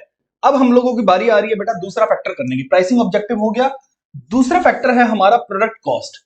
भाई जो चीज हम बेच रहे हैं उसको बनाने की कॉस्ट क्या आ रही है, उस पर भी डिपेंड करेगा। भाई अगर आपकी कॉस्ट आ रही है 100 रुपए, तो आप उसे 80 रुपए में तो नहीं बेच सकते हो ना। तो अगर 100 रुपए का बन रहा है तो हो सकता है आप उसे ज्यादा से महंगे प्राइस पे बेचो ताकि आपका प्रॉफिट मार्जिन बचे। Second important factor which is kept in mind while fixing the price is the cost of the product or service. The price of the product must be able to cover the total cost of the product. तभी आप फायदा का सौदा कर रहे हो। अगर आप टोटल कॉस्ट कवर नहीं कर पा रहे हो अपने प्राइस से, देन आप बिजनेस बंद ही कर दो तो ज्यादा अच्छा है, ठीक है ना। तीसरा है extent of competition in the market. Already आपको बता चुका हूं मार्केट में कंपटीशन कैसा है, ये भी बहुत डिपेंड करता है कि आप क्या प्राइस रखोगे। अगर कंपटीशन बहुत ज्यादा है तो आपको प्राइस कम से कम रखना पड़ेगा, अगर कंपटीशन कम है तो आप ज्यादा प्राइस भी चार्ज कर दो, तो भाई कंपटीशन तो है ही नहीं, आपका कोई सब्स्टिट्यूट है ही नहीं, तो आप उसे जितने प्राइस पे चाहो उतने पे बेच सकते हो। जल्दी से एक बार रीड करो, आगे बढ़ रहा हूं। अगला है customers demand. Customers demand and utility. भाई ये पॉइंट है थोड़ा, इसमें ना केस स्टडी बन सकती है, कुछ भी टेढ़े मेढ़े करके क्वेश्चन दे देगा, अब एमसीक्यू क्वेश्चन आ जाएंगे, इसलिए मैंने इसे पूरा बड़ा सा उतार लिया है। ध्यान से देखो, ये last but not the least factor which is kept in mind while fixing the price is demand of product. जो प्रोडक्ट हम बेच रहे हैं उसकी डिमांड का प्रोपोर्शन कैसा है, किस तरीके से डिमांड की जा रही है। अगर इस प्रोडक्ट की डिमांड इन इलास्टिक है, इन इलास्टिक का मतलब क्या होता है, ध्यान से समझो। इन इलास्टिक मतलब होता है कि अगर प्राइस चेंज हो भी जाए, प्राइस बढ़ा भी दूं तो भी इसकी डिमांड में कोई चेंज नहीं आएगा, इसे कहते हैं inelastic. That is no और very less substitutes are available then company can fix up high price. एक सिंपल सी बात है, जो प्रोडक्ट मैं बेच रहा हूं मुझे पता है कि इसे बनाने वाला कोई और नहीं है, इसे बनाने वाला कोई और है ही नहीं और मेरे जितना अच्छा कोई दे ही नहीं पाएगा। तो बेटा अगर मैं प्राइस बढ़ा भी दूंगा तो भी कोई दिक्कत नहीं होने वाली, मेरी डिमांड में फॉल नहीं आएगा, क्योंकि कोई सब्स्टिट्यूट ही नहीं है, कोई इसे सस्ते में दे ही नहीं सकता है। तो उस केस में अगर आपकी डिमांड इन इलास्टिक है तो बेटा you can charge higher price. But अगर आपकी डिमांड इलास्टिक है, यानी कि आपको पता है कि आपका सब्स्टिट्यूट है, यहां आपने प्राइस बढ़ाया, आपका कॉम्पिटिटर आपके सारे कस्टमर्स ले जाएगा, यानी कि more substitutes are available then price has to be brought down, कम रखना पड़ेगा। फिर उसके बाद अगर प्रोडक्ट की डिमांड बहुत ज्यादा है, हाईली डिमांडेड प्रोडक्ट है, तो आप प्राइस ज्यादा रखो। But at the time of low demand, पर अगर डिमांड लो हो जाए तो प्राइस को आपको नीचे लाना पड़ेगा। ये तो बड़ी ऑब्वियस सी बात है। If product is offering higher utility one can easily charge high price. जो प्रोडक्ट आप ऑफर कर रहे हो उसकी यूटिलिटी यानी कि यूज बहुत इंपॉर्टेंट है, कमाल का यूज है, जैसे कि कोई वैक्सीनेशन है जो कि कोई बड़ी सी बीमारी को ठीक कर रही है, यानी कि उसका यूज बहुत अच्छा है, ज्यादा प्राइस चार्ज करो। And customer is ready to pay high prices, but if he gets high value from the product, whereas अगर utility low है, फायदा कम हो रहा है, तो you cannot charge high price for that particular thing। यहां पे हमारा जो प्राइस होता है, प्राइस हमारा पूरा का पूरा खत्म होता है यहां पे। अब जो तीसरी चीज हमको करनी है वो करने वाली है प्लेस। हमने प्रोडक्ट कर लिया, हमने प्राइस कर लिया, अब हम करेंगे प्लेस और फिर हम लोग करेंगे क्या कहते हैं, पब्लिक की बात करेंगे, यानी कि प्रमोशन की बात करेंगे। ठीक है दोस्तों, अब तक हमने जो पहली चीज करी थी वो करी थी प्रोडक्ट मिक्स, दूसरी चीज हमने करी थी प्राइस मिक्स। अब इन दोनों मिक्सेस के बाद जो तीसरी चीज निकल के आती है वो है हमारी प्लेस या फिर फिजिकल डिस्ट्रीब्यूशन। प्लेस मिक्स बोल सकते हो या फिर सिर्फ प्लेस बोल दो, फिजिकल डिस्ट्रीब्यूशन बोल दो, एक ही बातें हैं। मुझे एक सिंपल सी बात बताओ, देखो आपने प्रोडक्ट मिक्स के अंदर एक बढ़िया सा प्रोडक्ट तैयार कर दिया जो कस्टमर चाहता है। प्राइस मिक्स के अंदर आपने कमाल का प्राइस रख दिया, जिस प्राइस पे आपका प्रोडक्ट आराम से बिकेगा। आपने सारे फैक्टर्स को कंसीडर करने के बाद प्राइस रखा है। प्रोडक्ट रख लिया, प्राइस रख लिया, अगर आप उसे अवेलेबल नहीं करा पाओगे अपने कस्टमर को, अपने कस्टमर के पास तक नहीं पहुंचा पाओगे, बेच नहीं पाओगे, तो उस चीज का क्या फायदा। यानी कि इन दो मिक्सेस के बाद जो तीसरा इंपॉर्टेंट मिक्स है वो है फिजिकल डिस्ट्रीब्यूशन, कि किस तरीके से आप अपने कस्टमर को अपना प्रोडक्ट या फिर सर्विस अवेलेबल करवाने वाले हो। तो देखो प्लेस का मतलब क्या है, प्लेस रेफर्स टू वो डिसीजंस। ये प्लेस या फिजिकल डिस्ट्रीब्यूशन डिसीजंस की बात हो रही है। डिसीजन किस चीज से related, in order to make the product available, कि प्रोडक्ट को सिर्फ अवेलेबल करा दो टू योर कंज्यूमर या फिर customer. If the products are not made available to the customer at the right place at the right time, then customer would not be able to buy them. Simple सी बात है भाई, अगर आपने available करा भी दिया बट गलत टाइम पे अवेलेबल कराया तो क्या फायदा। अगर एक सिंपल सी बात बताओ, एक मेडिसिन है, एक मेडिसिन किसी कस्टमर को अभी जरूरत है अगले 1 घंटे के अंदर, अगर आसपास के किसी केमिस्ट में मिल ही नहीं रही 1 घंटे के अंदर, उसके बाद मिल भी गई और कस्टमर को कुछ हो गया, नेगेटिव इंपैक्ट हो गया, क्या फायदा उसके मिलने का। यानी कि राइट प्लेस पे राइट टाइम पे उस चीज का अवेलेबल होना बहुत ज्यादा जरूरी है। देन प्लेस मिक्स, अगर तुमसे डायरेक्टली डेफिनेशन कोई पूछे प्लेस मिक्स की तो यहां से वो डेफिनेशन चालू होती है। तो प्लेस मिक्स क्या है, वो इंपॉर्टेंट डिसीजन है। डिसीजन रिलेटेड किस चीज से, फिजिकल डिस्ट्रीब्यूशन कैसे करनी है हमें अपने गुड्स या फिर सर्विसेज का, कैसे डिस्ट्रीब्यूट करेंगे, इसमें कैसे डिसीजंस इन्वॉल्व होंगे, चैनल ऑफ डिस्ट्रीब्यूशन क्या होगा हमारा। चैनल ऑफ डिस्ट्रीब्यूशन मतलब फैक्ट्री से सामान कस्टमर तक किस तरीके से, किस चैनल के थ्रू, किस मीडियम के थ्रू जाएगा, या फिर मार्केट फॉर डिस्ट्रीब्यूशन एटसेट्रा। तो देखो प्लेस मिक्स के अंदर 2 कंपोनेंट्स आ जाएंगे, एक है चैनल ऑफ डिस्ट्रीब्यूशन और एक हो जाएगा फिजिकल मूवमेंट ऑफ गुड्स। अगली स्लाइड से हम लोग यही चीजें करने वाले हैं। सबसे पहले हम लोग समझते हैं what is channel of distribution. तो देखो चैनल ऑफ डिस्ट्रीब्यूशन अगर मैं आपसे सिंपल सी बात कहूं तो इसका मतलब है कि फैक्ट्री से लेके, देखो ये है, मान लेते हैं जो प्रोडक्ट हम बना रहे हैं उस चीज की फैक्ट्री, ये है फैक्ट्री, और ये कौन है, ये है कस्टमर। फैक्ट्री और कस्टमर यानी कि फैक्ट्री से लेके कस्टमर तक सामान पहुंचने के बीच में कितने लोग आएंगे, कितने लोग बीच में एज इंटरमीडियरीज आएंगे, इसे हम लोग कहते हैं चैनल ऑफ डिस्ट्रीब्यूशन। अलग अलग चैनल ऑफ डिस्ट्रीब्यूशन होते हैं। किसी में फैक्ट्री डायरेक्टली कस्टमर को सामान बेचती है, किसी में बीच में कुछ मिडलमैन आते हैं, इसलिए हमने अलग अलग नाम रखे हुए हैं अलग अलग कैटेगरीज के लिए। तो देखो, channel of distribution refers to people या फिर middleman who help in distributing the goods. एक सिंपल सी बात समझो, हर बार कोई भी बिजनेस ओनर जिसके पास फैक्ट्री है, जिसने सामान बनाया है, उसकी कोशिश यही रहेगी कि भाई कस्टमर को डायरेक्टली वो सामान बेचे, ताकि बीच में किसी और को प्रॉफिट का हिस्सा ना देने पड़े। वरना हर बंदा बीच में क्या करेगा, एक मार्जिन का हिस्सा रखेगा। बट एक बात बताओ, अगर लेट सपोज असम, आपको पता है ना चाय जो होती है उसके जो गार्डन है वो असम के अंदर है। अगर असम में जो चाय बनाने वाले लोग हैं, चाय पत्तियां एक्सट्रैक्ट करने वाले जो लोग हैं, अगर वो चाहे यहां फरीदाबाद में या फिर जम्मू में कहीं चाय बेचना चाहे, तो क्या वो पॉसिबल है? प्रैक्टिकली पॉसिबल है क्या? इतनी बड़ी वर्कफोर्स, इतना बड़ा डिस्ट्रीब्यूशन नेटवर्क मैनेज करना पॉसिबल है? नहीं पॉसिबल है। इसके लिए बीच में जरूरत पड़ती है आपको लोगों की जो आपको हेल्प करते हैं डिस्ट्रीब्यूट करने में। फिर goods are produced at one place and customers are scattered. Scattered मतलब फैले हुए हैं ऑल ओवर द कंट्री, इसलिए बहुत डिफिकल्ट है प्रोड्यूसर के लिए कि वो डिस्ट्रीब्यूट करे goods to the place of consumption. इसके लिए हमें चैनल ऑफ डिस्ट्रीब्यूशन चाहिए। चैनल ऑफ डिस्ट्रीब्यूशन कितने तरह के हैं, ध्यान से देखो। टाइप्स ऑफ डिस्ट्रीब्यूशन चैनल तो दो तरह के होते हैं। एक होता है डायरेक्ट चैनल और एक होता है इनडायरेक्ट चैनल। डायरेक्ट और इनडायरेक्ट, जो डायरेक्ट चैनल है इसका एक और नाम है जीरो लेवल, इसे जीरो लेवल भी कहते हैं डायरेक्ट चैनल को। और जो इनडायरेक्ट चैनल है इसके अंदर दो लेवल आ जाते हैं, तीन लेवल आ जाते हैं और 3। तो आपको यहां पे कैटेगराइजेशन अच्छे से समझ आ जानी चाहिए। जीरो लेवल या फिर डायरेक्ट चैनल का मतलब क्या है, ध्यान से सुनो। इट इज अ केस, ये एक ऐसा केस होता है जहां पे फर्म जो होती है वो डायरेक्टली कंज्यूमर को बेच रही है, यानी कि फर्म के बीच में, यानी कि जो फैक्ट्री ओनर या फिर प्रोड्यूसर, कुछ भी बोल लो, फर्म के बीच में और कंज्यूमर के बीच में कोई भी नहीं होता। No middleman, no middleman, directly ये क्या कर रही है, इसको सामान बेच रही है। इसको हम कहेंगे जीरो लेवल चैनल या फिर डायरेक्ट चैनल। सर ये चीज कैसे पॉसिबल है, अभी तो आप मना कर रहे थे। ऐसा नहीं है भाई, कुछ बिजनेस हैं जो इस तरीके से काम कर रहे हैं।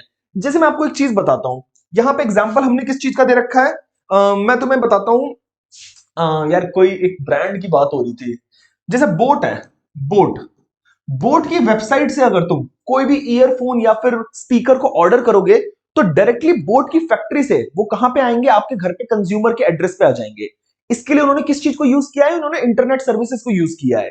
तो यहां पे बीच में कोई मिडिल मैन नहीं आया, डायरेक्टली बोट ने किसको सामान बेचा है, कंज्यूमर को बेचा है। ये हो जाएगा हमारा जीरो लेवल चैनल। ओके, अब आ जाओ जरा, बात होती है इनडायरेक्ट चैनल की। इनडायरेक्ट चैनल में पहला जो चैनल होगा वो हमारा वन लेवल होगा, इसे हम कहते हैं वन लेवल चैनल। नाम में समझ आ रहा है, अगर कंज्यूमर और फर्म के बीच में एक ही बंदा है, एक ही इंटरमीडियरी है, तो उसे वन लेवल चैनल कहेंगे। अगर कंज्यूमर और फर्म के बीच में दो बंदे हैं तो टू लेवल चैनल, और अगर तीन बंदे हैं तो थ्री लेवल चैनल हो जाएगा। मैं आपको एक सिंपल सी चीज बता देता हूं, इसको याद करने का एक तरीका बता देता हूं, उसके बाद हम लोग रीड करेंगे। ये देखो, ये है फर्म या फिर इसी को आप बोलो प्रोड्यूसर, और ये कौन है, ये है कंज्यूमर। ठीक है ना? सिंपल सी बात सुनो, अगर इन दोनों के बीच में एक ही वो है मिडलमैन, एक मिडलमैन है जिसको हम लोग क्या कह सकते हैं, रिटेलर, एक रिटेलर है, इसको हम लोग क्या कहेंगे बेटा, ये है one level, one level channel. Sir ये चीज कब पॉसिबल है, एक सिंपल सी बात बताओ। जैसे मैं तुम्हें एग्जांपल देता हूं, तुमने गाड़ियों का जो शोरूम होता है बेटा, डायरेक्टली जैसे मारुति सुजुकी का अगर कोई शोरूम है बेटा, तो वो ना बेसिकली रिटेलर होते हैं जो कस्टमर से इंटरेक्ट करते हैं डायरेक्टली। तो मारुति सुजुकी की फैक्ट्री से डायरेक्टली किसके पास आता है, रिटेलर के पास आता है, और रिटेलर कंज्यूमर को बेचता है। इसलिए इसे बोलेंगे हम लोग क्या, वन लेवल चैनल। फिर टू लेवल चैनल की बात आ जाएगी अगर, तो हम क्या करेंगे, फर्म बोलू या मैं बोलू प्रोड्यूसर। जब ये कंज्यूमर को बेच रहे हैं, बीच में आ रहे हैं दो तरह के लोग, दो तरह के लोग आ रहे हैं। एक आ रहा है होलसेलर और दूसरा आ रहा है बेटा रिटेलर। और ये सबसे कॉमन होता है एफएमसीजी इंडस्ट्री के अंदर, तो ये चीज बहुत ज्यादा पॉपुलर है। दो लोग आ रहे हैं, एक होलसेलर आ रहा है, एक रिटेलर आ रहा है। यानी कि जो फर्म है वो एक बड़े अमाउंट, बिग, बहुत ज्यादा बड़ी क्वांटिटी में होलसेलर को सामान बेचती है, होलसेलर रिटेलर को बेच रहा है, और रिटेलर डायरेक्टली कंज्यूमर से कॉन्टैक्ट कर रहा है। कंज्यूमर से जो कॉन्टैक्ट करेगा वो रिटेलर ही करता है, होलसेलर नहीं करता है। ठीक है ना? इसे हम लोग क्या कहेंगे बेटा, इसे हम लोग कहेंगे टू लेवल। और लास्ट अगर थर्ड लेवल की मैं बात करूं तो सिंपल सी बात है यार, 3 लोग आ जा रहे हैं बीच में, 1 2 3। और ये जो पहला बंदा होगा ये है फर्म, ये है कंज्यूमर, ये जो बंदा है इसका नाम आएगा डिस्ट्रीब्यूटर, इस बंदे का नाम आएगा होलसेलर, और इस बंदे का नाम आएगा रिटेलर। इसे हम लोग कहते हैं 3 लेवल चैनल। जल्दी से आप लोग ये वाले लिख लो, अब इसके बाद मैं डायरेक्टली समझाने पे आता हूं आप लोगों को। 1 लेवल चैनल मैंने आपको बता दिया है, जैसे जहां भी एक्सपेंसिव वॉचेस होती हैं वो लोग क्या करते हैं अपने ही शोरूम में डायरेक्टली बेचने की, मतलब एक डायरेक्टली कंज्यूम फैक्ट्री से डायरेक्टली एक रिटेलर के पास जाएंगे, रिटेलर से डायरेक्ट कंज्यूमर के बीच में आएगा, ज्यादा बीच में होलसेलर वगैरह का इन्वॉल्व नहीं करते हैं। और ये चीज कब ज्यादा पॉसिबल होती है, जब क्वांटिटी जो होती है बहुत ज्यादा नहीं होती। अगर बहुत ज्यादा क्वांटिटी नहीं है तो 1 लेवल चैनल चल जाएगा, कोई दिक्कत यहां पर नहीं आएगी। बारी आती है अगले वाले पे। अगला क्या है हमारा 2 लेवल चैनल। 2 लेवल चैनल ध्यान से देखो, this is most commonly used distribution path where 2 intermediaries are adopted by firms to sell the product. कौन कौन, एक आएगा होलसेलर और दूसरा आएगा बेटा उसका रिटेलर। मैन्युफैक्चरर सेल करता है गुड्स को बल्क में, मैंने बताया ना होलसेलर को, फिर वो होलसेलर जो है छोटे छोटे लॉट्स में अलग अलग रिटेलर्स को बेचता है, और अलग अलग रिटेलर्स क्या किसको बेचते हैं, अल्टीमेटली कस्टमर्स या कंज्यूमर्स को बेचते हैं। Generally convenient good such as soaps, salts etc are sold through this path। Soap salt मतलब जो एफएमसीजी वाले होते हैं, खाने पीने कंज्यूमर गुड्स जितने होते हैं वो सारे के सारे 2 लेवल चैनल के थ्रू सबसे पॉपुलरली बेचे जाते हैं। इसके बाद थर्ड लेवल 3 लेवल चैनल, यहां पर डिस्ट्रीब्यूटर आ जाता है। तो बस एक नया इंटरमीडिएट इन्वॉल्व हो जाता है जिसको हम लोग डिस्ट्रीब्यूटर कहते हैं, होलसेलर और रिटेलर तो पहले से ही है। और ये कब हो जाता है, जब कंपनी बहुत बड़ी होती है, बहुत बड़ी होती है, पूरे इंडिया में जैसे नेटवर्क फैला हुआ है, तो भाई पूरे इंडिया में आप होलसेलर्स को बेच ही नहीं पाओगे, आपको हर जोन का, हर एक बड़े ब्लॉक एरिया का अलग डिस्ट्रीब्यूटर चाहिए होगा। जैसे नॉर्थ इंडिया का एक अलग डिस्ट्रीब्यूटर हो जाएगा, साउथ इंडिया का अलग हो जाएगा, वेस्ट का अलग, ईस्ट का अलग हो जाएगा, तभी पॉसिबल है। पहले फैक्ट्री जो है बहुत बड़े लमसम में एक डिस्ट्रीब्यूटर को देगी, फिर डिस्ट्रीब्यूटर बहुत बड़े बड़े बल्क में होलसेलर को देगा, और होलसेलर फिर छोटे छोटे बल्क में रिटेलर को देगा, और रिटेलर फिर डायरेक्टली कंज्यूमर को बेचेगा। ये हो गया हमारा 3 लेवल, ठीक है ना। अब आइए यहां पे हमारा जो क्या कहते हैं फिजिकल डिस्ट्रीब्यूशन था वो कंप्लीट हो गया। अब जो हमारा चौथा आता है वो आता है बेटा प्रमोशन मिक्स, ये हमारा 4th नंबर का है। पहला हमने क्या करा है प्रोडक्ट मिक्स, दूसरा किया है हमने प्राइस मिक्स, तीसरा हमने किया है प्लेस या फिर फिजिकल डिस्ट्रीब्यूशन मिक्स। अब हम चौथा करने वाले हैं प्रमोशन मिक्स। अब प्रमोशन का एक सिंपल मतलब क्या होता है, प्रमोशन मतलब जो भी प्रोडक्ट आपने तैयार करा है, जो भी सर्विस आपने तैयार करी है, उसका प्रचार कर रहे हो, उसको बता रहे हो, अपने कंज्यूमर को बता रहे हो कि देखो हमारा एक प्रोडक्ट आया है, इसको देखो, आप चेक करो, अगर आपको पसंद आए तो आप इसको खरीदो। यानी कि अपने प्रोडक्ट के बारे में प्रचार करना, एक तरीके से दुनिया को बताना कि हमारा एक प्रोडक्ट है, इसे हम लोग प्रमोशन मिक्स के अंदर डालते हैं। तो देखो it refers to all the decisions, चाहे प्रमोशन मिक्स हो, चाहे प्लेस मिक्स हो, चाहे आपका प्राइस मिक्स हो, चाहे प्रोडक्ट मिक्स हो, सब में आप डिसीजन ले रहे हो। Decision word is very important इनके डेफिनेशन में। डिसीजन किस चीज से related, promotion of sales of products and services. The important decision of promotion mix are selecting. अब आप प्रमोशन कैसे करोगे, आप उसका क्या करोगे, एडवर्टाइजमेंट करोगे, तो किस तरीके से एडवर्टाइजमेंट करोगे, न्यूज़पेपर में करोगे, टीवी पे करोगे, इंस्टाग्राम, फेसबुक, गूगल पे करोगे, किस चीज पे करोगे, ये आपको चूज करना होता है। सेलेक्टिंग प्रमोशनल टेक्निक्स, किस तरीके की टेक्निक आपको यूज करनी है, बहुत सारी टेक्निक्स होती हैं, उनमें से किसी एक टेक्निक को आप यूज कर सकते हो। Using publicity measures and public relation. Publicity measures मतलब कुछ आप ऐसा जैसे कंट्रोवर्शियल अगर आप कर दोगे तो फिर उस केस में क्या हो जाएगा, आपको पब्लिसिटी मिल जाएगी बहुत ज्यादा। जैसे कई लोग कहते हैं चीप पब्लिसिटी। राखी सावंत अगर आपको पता है, राखी सावंत जो उल्टी सीधी हरकतें करती है वो किस लिए करती है, इसलिए नहीं कि उसको मजा आ रहा है, उसे न्यूज में बने रहना है, अपनी पब्लिसिटी करनी है, चाहे वो पॉजिटिव हो चाहे वो नेगेटिव हो, ठीक है ना। उसके बाद there are various tools and elements available for promotion. बहुत तरीके आज की डेट में तो प्रमोशन करने के। अब जो मार्केटर होता है, यानी कि जिसको मार्केटिंग करनी है, वो किसी एक टेक्निक को, एक तरीके को यूज नहीं करता, वो कॉम्बिनेशन को यूज करता है, कई सारे कॉम्बिनेशन को ट्राई करता है, उसमें से जो उसके लिए बेस्ट कॉम्बिनेशन होता है वो उसके लिए हिट हो जाता है, ठीक है ना। आइए जरा अब हम लोग सबसे पहले पढ़ने वाले हैं कि एलिमेंट्स क्या क्या है, प्रमोशन मिक्स के क्या क्या एलिमेंट्स होंगे। तो देखो 4 एलिमेंट्स है बेटा। हमने जो डेफिनेशन स्टार्टिंग में पढ़ी है पिछले स्लाइड में, वहीं से डिराइव हुआ है। सबसे पहला है एडवर्टाइजमेंट, दूसरा है सेल्स प्रमोशन, तीसरा है पर्सनल सेलिंग और चौथा हमारा है पब्लिक रिलेशन। चारों के चारों एक बार फटाफट से याद कर लो आप लोग, advertisement, sales promotion, personal selling, public relations. अब सबसे पहला जो एलिमेंट आता है वो है हमारा एडवर्टाइजमेंट। What is advertisement? ध्यान से सुनो। एडवर्टाइजिंग अगर आपको लगेगा कि हाँ सर हमें तो आता है, हम तो बता देंगे, भाई एक चीज को समझ आना, ऑब्जर्व करना और एक्चुअली उस चीज को डिफाइन करना are absolutely different things. Advertising की डेफिनेशन ध्यान से देखो क्या है। Advertisement can be defined as paid form. Advertisement पहले तो फ्री में नहीं होती, आपको पैसे देने पड़ते हैं उसके, ठीक है। पेड फॉर्म है, okay, of non personal presentation. Non personal यानी कि आप पर्सनली जाके अपने बारे में नहीं बता रहे हो, अपने प्रोडक्ट के बारे में नहीं बता रहे हो, नॉन पर्सनल है। आप एक जनरल प्रचार कर रहे हो, सबको कर रहे हो, जो इंटरेस्टेड होगा वो उसको ध्यान से सुनेगा। जैसे टीवी पे ऐड आता है बेटा, कोई पर्सनली आपको अपने प्रोडक्ट के बारे में थोड़ी ना बता रहा है, वो तो नॉन पर्सनल नेचर की है, यानी कि आपसे आपस में मिलकर नहीं करवा रहा है काम। एंड प्रमोशन ऑफ आइडिया, या तो आप अपने आइडिया को प्रमोट कर रहे हो, या तो किसी गुड्स को कर रहे हो, सर्विस को कर रहे हो, by an identified sponsor. Sponsor यानी कि वो बंदा जो अपना ऐड करवाना चाह रहा है उसको स्पॉन्सर बोलते हैं। जैसे जो आईपीएल होता है उसका स्पॉन्सर वीवो बन जाता है, पिछली बार टाटा बना था, टाटा आईपीएल। तो इस तरीके से ये लोग स्पॉन्सर करते हैं, यानी कि अपना प्रमोशन करते हैं। फिर it is an impersonal representation. मैंने आपको बता दिया इम्पर्सनल मतलब, नॉन पर्सनल बोलू इम्पर्सनल बोलू एक ही बातें हैं। वेयर अ स्टैंडर्ड और common message regarding the merits. Common message यानी कि सबके लिए अलग अलग मैसेज नहीं कि किसी से किसी तरीके से बात कर रहे हो, किसी से किसी अलग तरीके से बात कर रहे हो, अरे नहीं भाई, कॉमन कॉमन एडवर्टाइजमेंट, चाहे वो हरियाणा में देखो, पंजाब में देखो, राजस्थान में देखो, हर जगह एडवर्टाइजमेंट सेम आ रहा होगा, ठीक है ना। उसमें आप मेरिट्स बता रहे हो, यानी कि फायदे बता रहे हो अपने प्रोडक्ट के, उसका प्राइस बता रहे हो, कहां कहां अवेलेबल है वो बता रहे हो, is given by the producer, या फिर उसी को हम बोले मार्केटर, मार्केटिंग कराने वाला बंदा, ठीक है जी।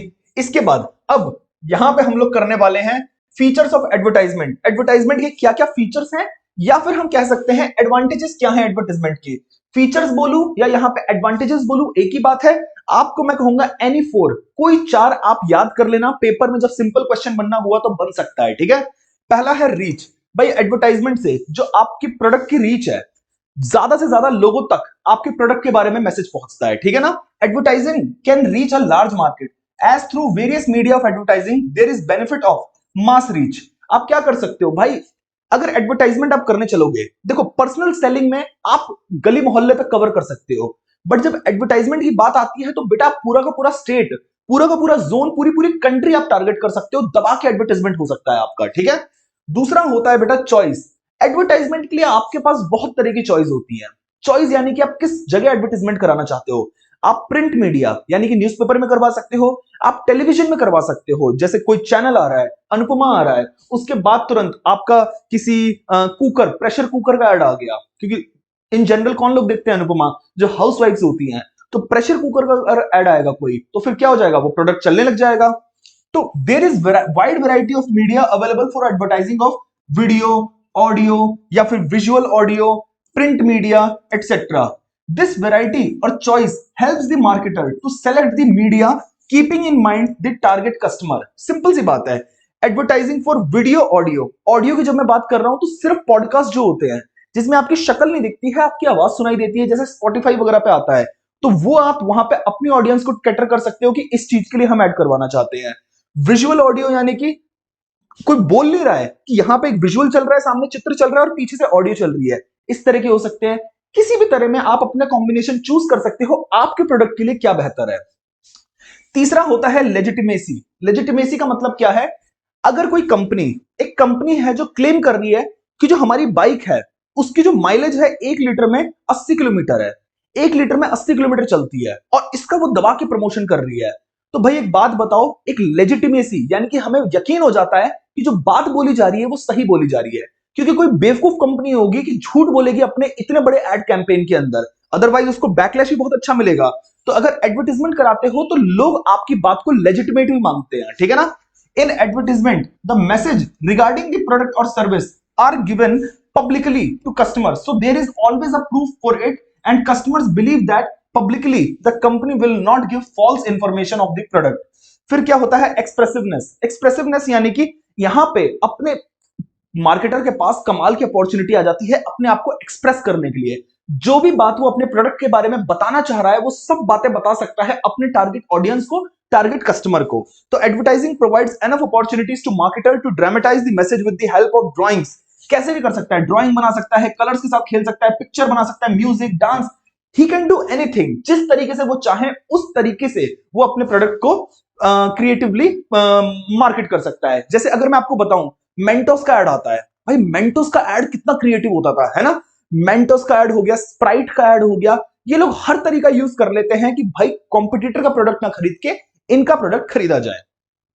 देन इसके बाद अगला क्या है, इकोनॉमी। भाई एडवर्टाइजमेंट जो होता है वो सस्ता पड़ता है। अगर आप ये सोचो कि पर्सनल सेलिंग आपके लिए सस्ता है, नहीं भाई। एडवर्टाइजमेंट से अगर कॉस्ट पर कस्टमर निकालोगे तो बहुत कम पड़ेगी। शायद आप 1 लाख रुपए की एड चलाओगे तो 1 लाख रुपए की एड के अंदर आप शायद 10 लाख लोगों को तक अपना मैसेज पहुंचा सकते हो, अपना एडवर्टाइजमेंट पहुंचा सकते हो। तो सिर्फ 10 पैसे एक कस्टमर को मैसेज पहुंचाने में आपके लगे तो ये बड़ा सस्ता सौदा होता है, सौदा हो जाता है, इकोनॉमी। फिर क्या हुआ, enhancing customer satisfaction and confidence. भाई कस्टमर को सेटिस्फाई आप ज्यादा अच्छा कर पाते हो क्योंकि आपके प्रोडक्ट का जब एडवर्टाइजमेंट आता है तो कंज्यूमर कॉन्फिडेंट फील करता है आपके प्रोडक्ट को खरीदते टाइम। तो और एक और चीज हो जाती है, एक स्टेटस की बात आ जाती है। यानी कि अगर आपका प्रोडक्ट मान लेते हैं बहुत अच्छी क्वालिटी का है और आप उसका बहुत ज्यादा प्रचार कर रहे हो, तो अगर कोई कस्टमर उसको खरीदता है तो वो शान फील करेगा कि हाँ भाई मैंने इसका प्रोडक्ट खरीदा है, देखो इसका एडवर्टाइजमेंट आता है। ठीक है ना। हमने यहाँ पे 6 पॉइंट्स कर लिए हैं, कोई 4 से 5 पॉइंट्स आप कर लेना, आपका हो जाएगा। फिर आता है अगला, दैट इज सेल्स प्रमोशन। दूसरा एलिमेंट आ गया सेल्स प्रमोशन। ये बड़ा इजी है। Sales promotion refers to short term, और ये सिर्फ शॉर्ट टर्म के लिए किया जाता है। Short term use of incentives और other promotional activities that stimulate the customer to buy the product. Sales promotion techniques are very useful because they bring short and immediate effect on sale. Short term के लिए, छोटे period के लिए अगर एक quick उन्हें क्या करना है, कैंपेन चालू करना है सेल्स प्रमोशन का, तो वो हमारा सेल्स प्रमोशन के अंदर आ जाता है। यहाँ पे short term use of incentive बहुत इंपॉर्टेंट है। ठीक है ना। दूसरा, नॉर्मली किस लिए किया जाता है, ये स्टॉक क्लियरेंस के लिए is possible with sales promotion. जैसे आप देखते हो कि कई बार at the end of the year सर्दियां खत्म होने वाली है, सर्दियां खत्म होने वाली है और अभी भी विंटर्स के कपड़े बचे हुए हैं, और अब गर्मियों में तो कोई विंटर के कपड़े खरीदेगा नहीं, तो क्या किया जाता है, मैसिव डिस्काउंट दिया जाता है। लॉट के लॉट एक साथ बेचे जाते हैं, अलग अलग लोगों को हायर किया जाता है कि बस इसको बिकवा दो। इस चीज के लिए जो भी प्रमोशन टेक्निक की जाएंगी वो सेल्स प्रमोशन के अंदर आएगा। ठीक है ना। Then sales promotion techniques induce यानी कि कस्टमर को अट्रैक्ट करते हैं, as well as distribution channels को भी अट्रैक्ट करते हैं। और sales promotion techniques help to win over the competitor, और एक कॉम्पिटिटर के ऊपर हमें जीतने में बहुत ज्यादा मदद करते हैं अगर हमारी सेल्स प्रमोशन टेक्निक कमाल की है। मैं साइड हो रहा हूं, जल्दी से इसको फटाफट याद कर लो, हम लोग आगे बढ़ते हैं। अब हमारा आता है पर्सनल सेलिंग। पर्सनल सेलिंग का मतलब है भाई अब फेस टू फेस, यहां पे एडवर्टाइजमेंट वाली बात नहीं आ रही है। अभी तक जब हम जिस चीज से बच रहे थे अब उसी चीज को हमें घुसना है। पर्सनल सेलिंग का मतलब है कि आप या आपका जो बंदा है, कंपनी का बंदा है, वो डायरेक्टली कंज्यूमर से इंटरैक्ट करके, पर्सनली इंटरैक्ट करके वो उस चीज को बेच रहा है। अब सबसे पहले देखो पर्सनल सेलिंग की definition. Personal selling means selling personally. Oh wow, what a creative definition. This involves, यहां पे क्या होगा, फेस टू फेस इंटरेक्शन होगा, किसके किसके बीच में, सेलर के बीच में और उसका जो बायर है उसके बीच में, पर्पस के लिए। ठीक है। क्या फीचर्स हैं पर्सनल सेलिंग के, ध्यान से सुनना। सबसे पहला है पर्सनल इंटरेक्शन, मैं आपको बता चुका हूं, आगे का रीड कर लेना। दूसरा, two way communication. Two way communication क्या होता है, एडवर्टाइजमेंट जो करते थे ना वो वन वे कम्युनिकेशन होता था। उसमें जो एडवर्टाइजर है वो अपनी बात तो बता दे रहा है, पर कंज्यूमर अगर कुछ कहना चाह रहा है वो तो सुन ही नहीं सकते। अब भाई लाखों लोग एडवर्टाइजमेंट देख रहे हैं, हर कोई अपनी बात थोड़ी ना बता सकता है, और फिर सेलर उसको रिप्लाई कर रहा है, नहीं ये पॉसिबल नहीं है। ये चीज पॉसिबल सिर्फ पर्सनल जो सेलिंग है उसके अंदर पॉसिबल है कि दोनों तरफ से कम्युनिकेशन हो रही है। यहां सेलर अपने बारे में बता रहा है, फिर बायर अपने डाउट पूछ रहा है। और नॉर्मली ये चीजें कब पॉसिबल होती हैं और किस तरह के केसेस में होती हैं, जहां कॉन्फिडेंस का मामला होता है। जैसे बायजूस एक कंपनी है जो एजुकेशन एडटेक सेक्टर की थी, अब तो बहुत बुरा उनका हाल हो रखा है। बायजूस के लोग कितने पेरेंट्स को क्या करते हैं, कन्विंस करने के लिए अपने एजेंट को घर पे भेजा करते थे। बकायदा एजेंट घर पे आता था, वो आपसे पर्सनली इंटरेक्शन करता था, आपके डाउट्स के आंसर करता था, और सारी इंटरेक्शन के बाद वो आपसे बहुत सारे पैसे लेके चला जाता था और एक आपको कोर्स दे देता था। यही चीजें होती थी, वो पर्सनल सेलिंग का एक एग्जांपल है। फिर उसके बाद अगला हमारा है बेटर रिस्पॉन्स। यहां पे जो रिस्पॉन्स आता है वो बेटर आता है क्योंकि यहां पर आप एक एक चीज अपने बारे में डिटेल में बता पाते हो। अगर कंज्यूमर के मन में कोई डाउट है, वो डाउट उसका 100% क्लियर हो जाएगा। देन उसके बाद एक रिलेशनशिप बन सकता है यहां से, when the seller and buyer come together this में improve relation between the customer and seller. जो सेल्स पर्सन है normally make friendly relation with the customer, और सेल्स पर्सन भाई इस चीज के लिए बहुत ज्यादा फेमस है, वो एक फ्रेंडली रिलेशन बना लेते हैं अपने कस्टमर से, अपने कंज्यूमर से। बेटर कन्विंसिंग, पर्सनली कन्विंस करना ज्यादा इजी है। बायजूस को यह बात पता थी कि हम 70-80 हजार रुपए की फीस चार्ज कर रहे हैं लोगों से, और एक ऑनलाइन कोर्स के लिए चार्ज कर रहे हैं, तो शायद लोग पैसा देने में हिचकिचाएंगे। बट हमारा बंदा जब घर पे जाके पर्सनल सेलिंग करने जाएगा, तो वी आर वेरी श्योर कि वो क्या करेंगे, समहाउ हमारा सेल्स वाला बंदा उनको कोर्स बेच ही देगा। तो ये हो जाता है पर्सनल सेलिंग का फायदा, कि बेटर कन्विंसिंग पावर हो जाती है सेल्स पर्सन के हाथ में। देन इसके बाद अगला हमारा आता है पब्लिक रिलेशन, यानी कि 3 चीजें हम कर चुके हैं हमारे जो प्रमोशन मिक्स के अंदर 4 चीजें थी, चौथी चीज चल रही है, that is public relation. Public relation का मतलब क्या होता है? पब्लिक मतलब सब लोग, कंपनी के अलावा जो बाकी के एनवायरमेंट में लोग हैं वो सब लोग पब्लिक कहलाते हैं। भाई पब्लिक रिलेशन बहुत इंपॉर्टेंट चीज है कि आपका अपने सप्लायर्स, अपने कस्टमर्स, अपने आसपास के जो स्टेक होल्डर्स हैं बाकी, उनके साथ रिलेशनशिप कैसा है, वो सब कुछ पब्लिक रिलेशन के अंदर आता है। और अगर किसी की पब्लिक रिलेशन यानी कि मैं कहूं पीआर इसे बड़ी शॉर्ट टर्म में बोलते हैं, वो स्ट्रांग है, तो उसकी जो गुडविल तैयार होती है बड़ी कमाल की तैयार होती है। मैं हर चीज की पीआर होती है।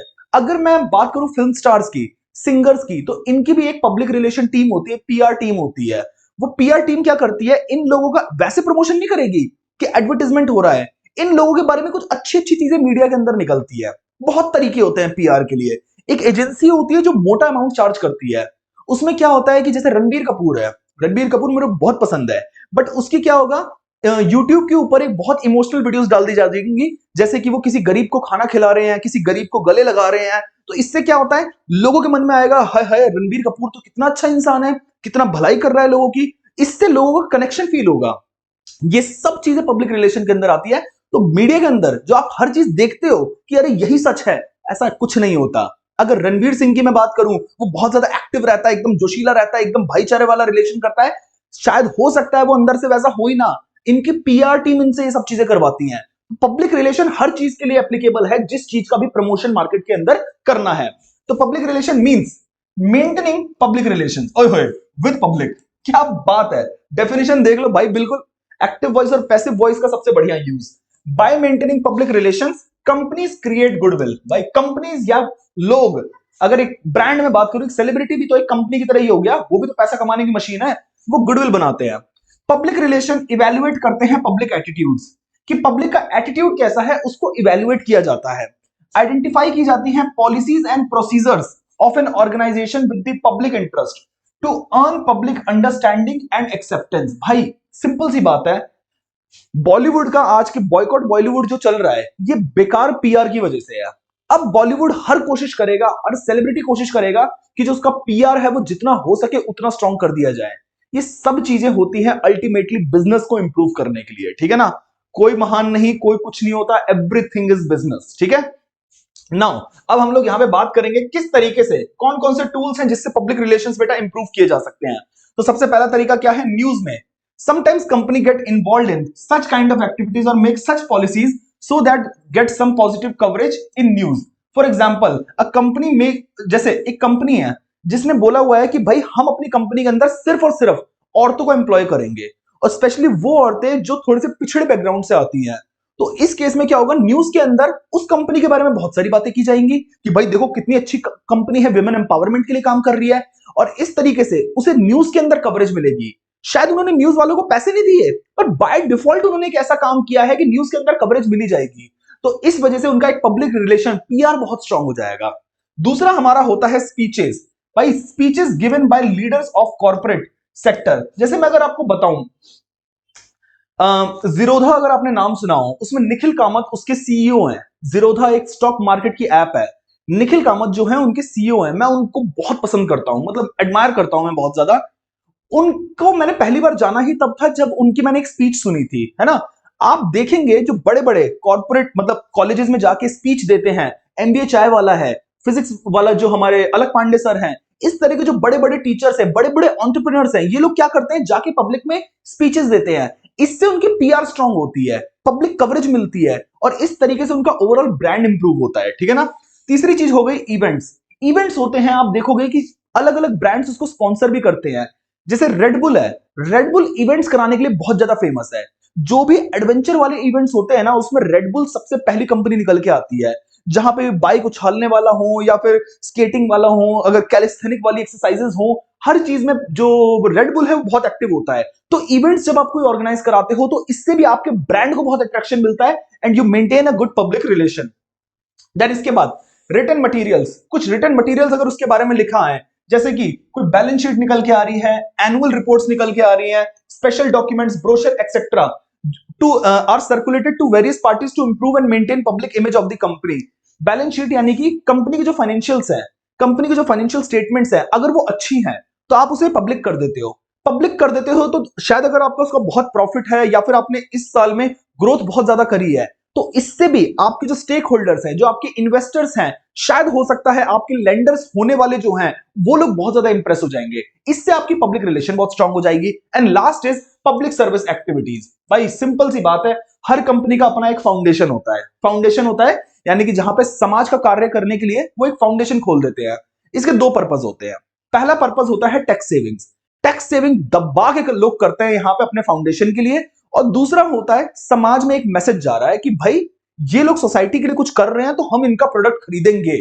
भाई eight the end of the day intention अगर पूछने जाओगे कि अंदर से कोई कितना करना चाहता है सोसाइटी के लिए, गरीब बच्चों को पढ़ाना या फिर गरीबों का इलाज करवाना, खाना खिलाना, 100 में से 5 बंदे ही होंगे जिनको जेन्युइनली ये काम करने का मन करता होगा। बाकी सिर्फ इन दो पर्पसेस के लिए करते हैं, अपने आप को अच्छा दिखाना समाज के अंदर, और दूसरी चीज है कि अपने आप को टैक्स सेविंग के लिए तैयार करना।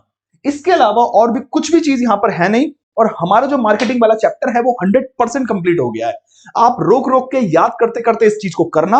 And I wish you all the best. जल्दी से मार्केटिंग चैप्टर को खत्म करो।